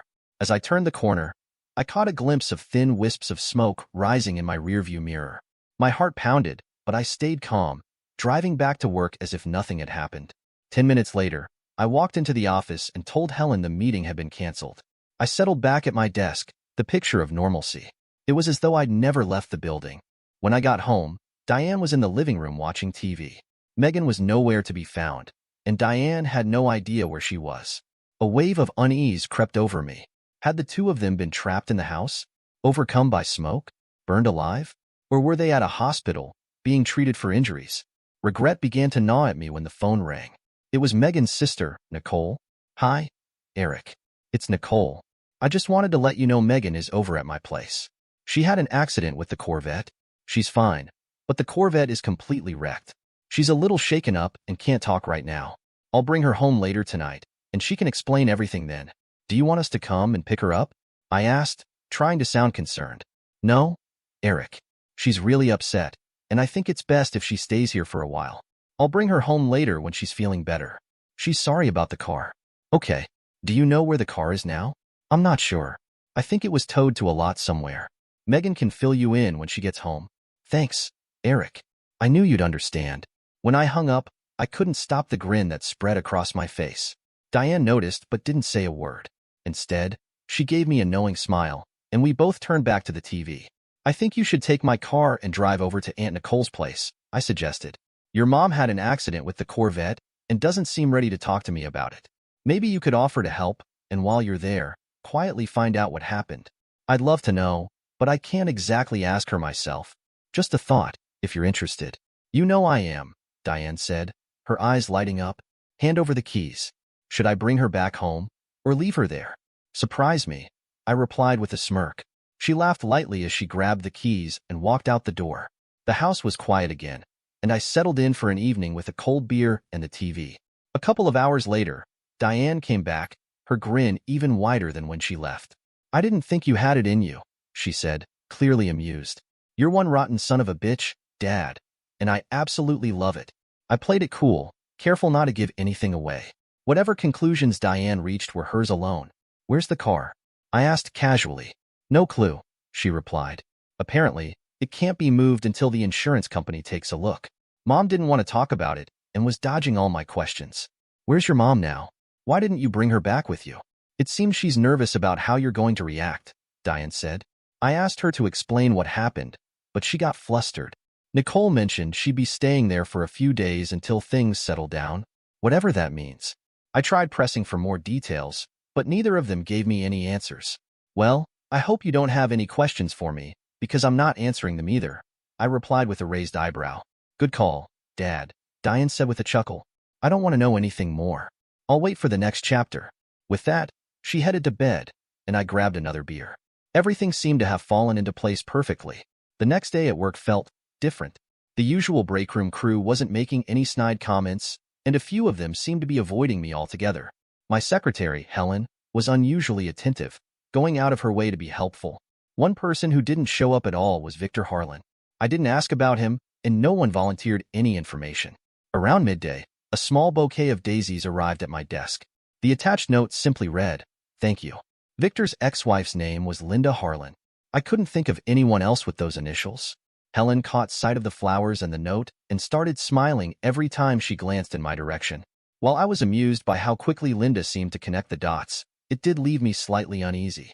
If she figured it out that fast, would the police? When I got home, Diane seemed to be in a good mood. She mentioned that Margie Harlan had apologized for her behavior over the past few weeks, though nothing else was discussed between them. Later, I noticed a small article buried in the back of the newspaper about a house fire that destroyed 2 vehicles. That was all it said, just a brief, factual note. Diane also told me that Nicole had called her earlier on her cell phone, letting her know that Megan would be staying with her for a few more days. We decided not to dwell on it and went out for sushi instead, enjoying a relaxing evening together. Friday morning brought an unexpected visit from the police at my office. They wanted to discuss the fire at Victor Harlan's house. We spoke privately in my office, and they also questioned Helen. She told them I'd been at work all day on Wednesday, conveniently omitting the brief period I'd been upstairs.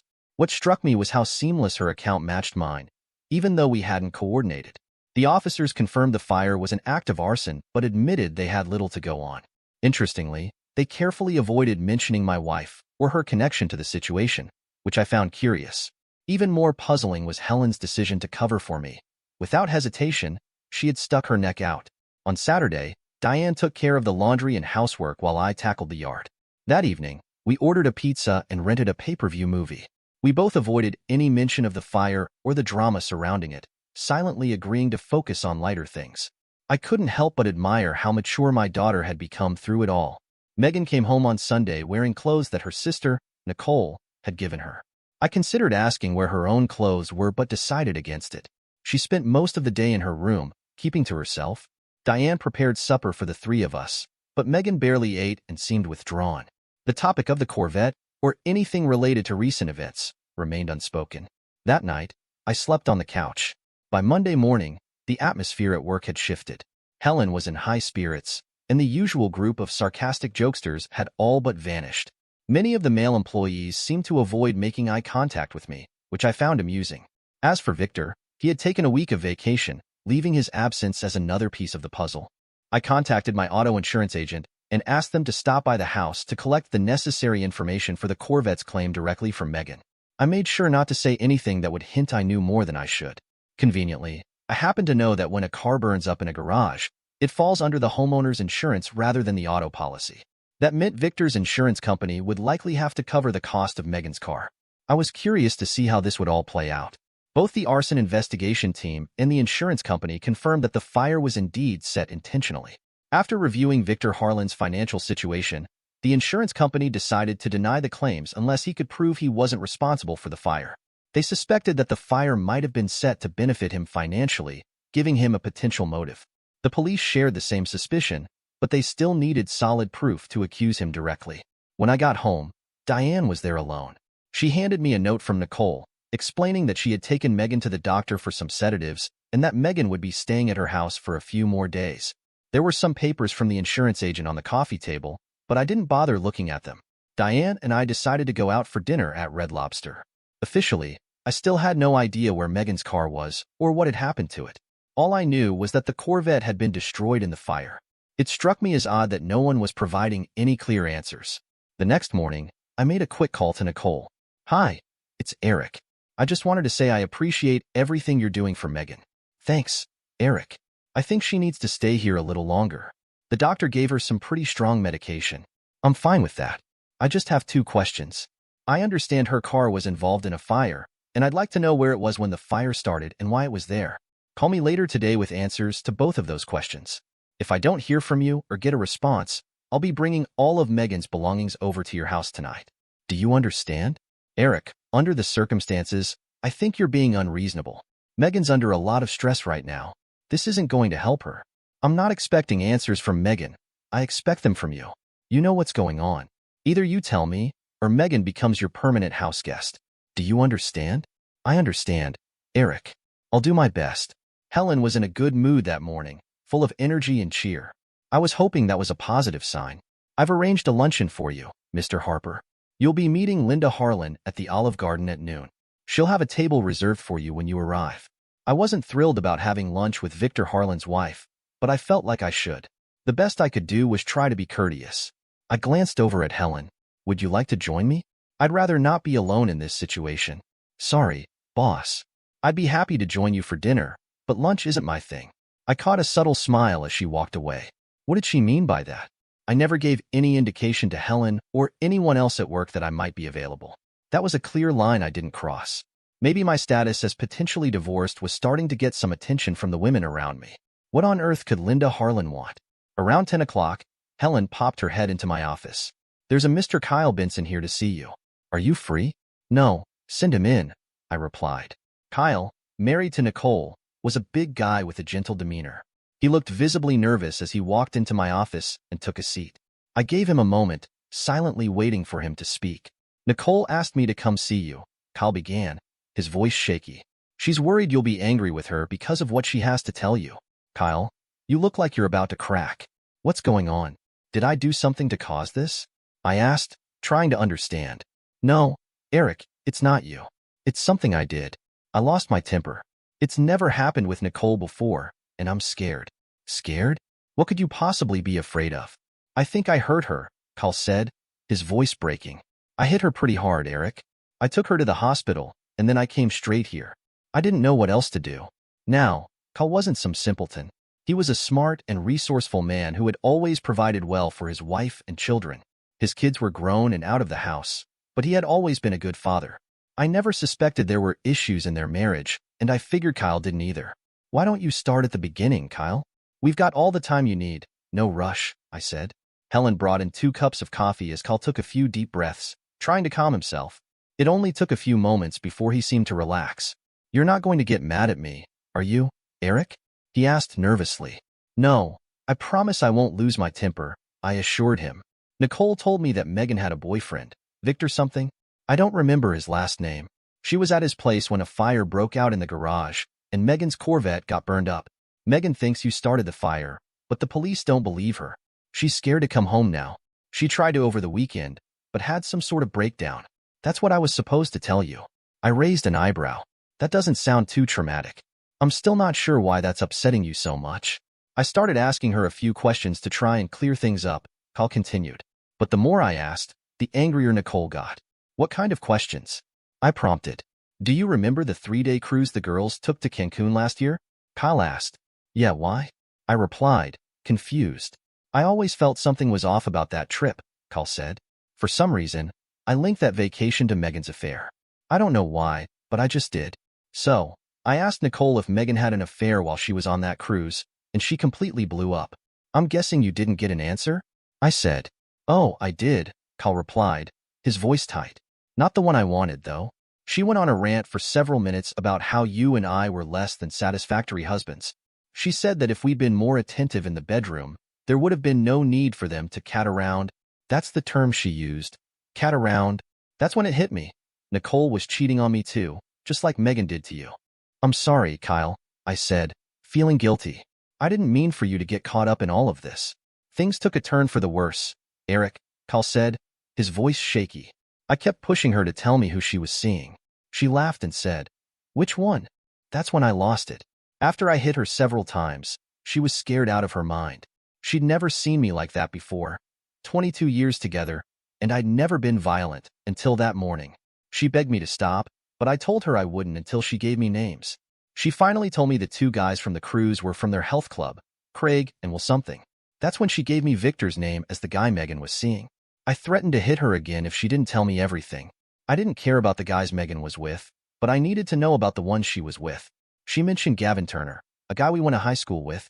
Before she could say any more, I hit her again. Then I panicked and took her to the emergency room. After that, I came straight here to see you. I didn't know what to say. What do you say to someone who had just beaten his wife badly enough to send her to the hospital? It seemed like Nicole had misjudged the gentle nature of her husband. She probably would have gotten away with it if she hadn't rubbed it in his face. Big mistake. We sat in silence for a few moments. What now, Kyle? I asked quietly. I don't know, he replied. I think I need help, Eric. Before I could respond, two uniformed officers pushed past Helen and walked into the room. Which one of you bozos is Kyle Benson? One of them demanded. Kyle raised his hand, and before he could react, the officers quickly slapped the cuffs on him and escorted him out. Helen brought me a fresh cup of coffee as I processed what had just happened. I had Helen contact a lawyer for Kyle before heading out for my lunch with Linda Harlan. When I arrived, Linda had already secured a table, but to my surprise, she wasn't alone. Mr. Harper, I'm glad you could make it, Linda said, motioning to the man sitting beside her. This is my friend Tony. He's here as my chaperone and companion. Tony was a large man with a dark complexion, thick hair, and a quiet presence. He sat next to Linda, but not too close. It was hard to gauge the nature of their relationship. The conversation was painfully dull. For reasons I couldn't quite understand, we found ourselves discussing trivial topics like the weather and traffic. When the meals arrived, the silence between us was palpable. It was clear neither of us was eager to bring up the real reason we were meeting. After we finished eating, we both ordered coffee, and then Linda cleared her throat. My husband's infidelities have been a source of great embarrassment to me. Mr. Harper, Linda began, her voice calm but strained. Normally, I'm quite good at overlooking his mistakes, but since the divorce, I can see that this was a mistake on my part. There's nothing I can do to undo what's happened, but I can try to prepare you for what might come next. Victor is a violent and vengeful man. If he believes you're the cause of his problems, he will do whatever it takes to get revenge. I know it's all his fault, but he won't see it that way. There's a chance he could manipulate your wife into doing things that you can't even imagine. Even though she loves you, she might be more than willing to help Victor get even. I advise you not to trust her in any way until you're absolutely sure of her loyalty. Do you understand? I simply nodded, taking in her warning. I can guarantee that Victor will try to hurt you in some way soon, she continued. I'm here today to warn you and to tell you to be careful. I'll do what I can to help, but I'm afraid there's little I can do. The reason Tony is with me is because of Victor. Tony is my brother-in-law, and he's here to help protect me until the family can sort out the mess Victor has caused. She paused for a moment, as if waiting for me to speak, but I just shook my head. I had 100 questions swirling in my mind, but I didn't ask any of them. We finished our coffee in silence. Linda insisted on paying the bill, and after a few more words, we went our separate ways. As I walked away, I felt a knot of fear tighten in my stomach. I'd been angry about the situation before, but now I was downright scared. Work was quiet, and Helen was eager to know what had happened at the luncheon, but I wasn't in the mood to talk about it. Kyle's lawyer was busy arranging his bail, and though I felt like I should do something for Nicole, I decided against it. I took the afternoon off and went to Diane's school. It didn't take long to get permission for her to graduate early. In less than an hour, she had turned in her books and cleaned out her locker. She would miss the graduation ceremony, but it didn't seem to bother her. On the way home, I called the office and had Helen sign me out for 2 weeks of vacation. I didn't expect to be gone that long, but having a buffer seemed wise. Diane had already packed most of her things, so loading up the car was quick. Given everything going on, I felt a lot better knowing she'd be 1,000 miles away, safe at school. There was no issue getting her into the dorm early. Old Man Withers, who lived across the street, was more than happy to collect the mail and newspaper while I was gone. The drive to Iowa was long, but with both of us taking turns behind the wheel, it went by quickly. The trip back alone felt much longer, or at least it seemed that way. When I got back home, I realized it was no longer there. All that remained was a heap of charred wood and a lot of yellow tape. I should have given Withers my cell number before I left. It was late, so I decided to get a motel room for the night. I figured there would be plenty of time in the morning to speak with the authorities. Turns out, Linda Harlan really knew her husband. After a hearty breakfast, I called Helen. She said everything at the office was fine, but Victor Harlan had been arrested. She didn't know much more than that, but mentioned I owed her dinner. I then called the Benson house, and Kyle picked up. "Hey, good buddy. Glad to see you're out of jail. I was hoping you could fill me in on what's going on. Why are you still at the house? I thought Nicole would have kicked you out. Eric, are you back home yet? Your house is gone." "Yeah, I know. I had to stay in a motel last night." "Well, you're welcome to come over here." Nicole and Megan moved in with their parents. The only problem is, Megan's in jail right now, along with her boyfriend. "I'll tell you what, Kyle. I'll come by later this afternoon, and you can fill me in on everything." It was shaping up to be a busy day. My first stop was the bank to check if there was any money left. Thankfully, Megan hadn't touched that account. I closed out all my accounts and credit cards, at least securing some cash for myself. I canceled Megan's cell phone, paying the penalty fee, and decided not to bother changing my own number. I figured by now, no one really knew it anyway. Next, I swung by the police department to see if I needed to sign anything or provide more information.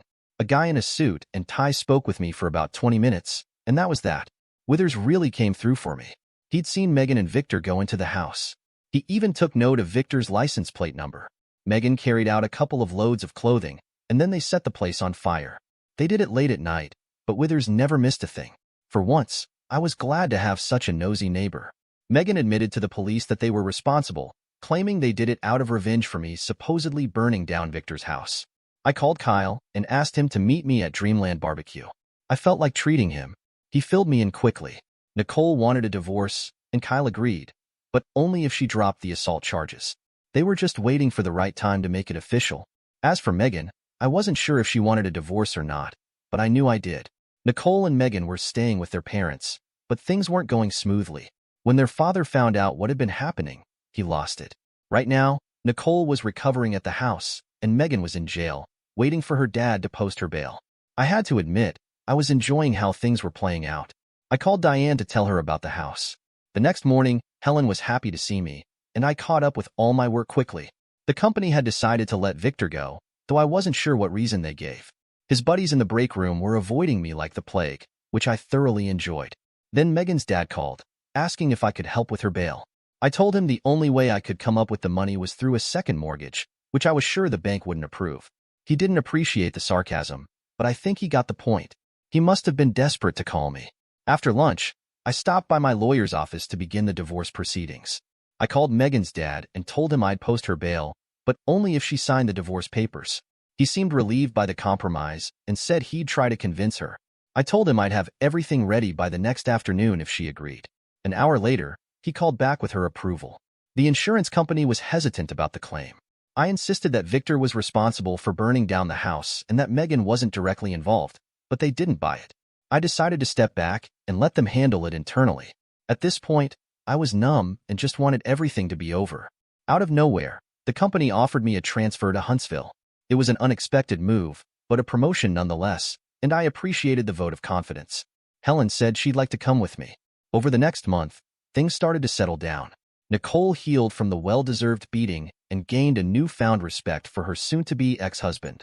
Gavin Turner was found badly beaten behind a local strip club. He either couldn't or wouldn't say who was responsible. Kyle and I joined the local health club that the girls used to attend. 2 days later, 2 regular members decided to quit, so we let our memberships lapse after that. In an unexpected turn, my car insurance company decided to compensate me for the loss of the Corvette. Though I bought it for Megan, it was still in my name. The homeowner's insurance claim is still unresolved. Megan testified against Victor and ended up with 2 years of probation, while Victor received a sentence of 7 to 10 years. Next week, Helen and I are heading to Huntsville. I'd love to share the details of our whirlwind romance, but I'll save that for another time. She's asking me to buy her a 1969 Mustang, and I'm seriously considering it. Dear listeners, please share your thoughts in the comments section below, and don't forget to like, share, and subscribe.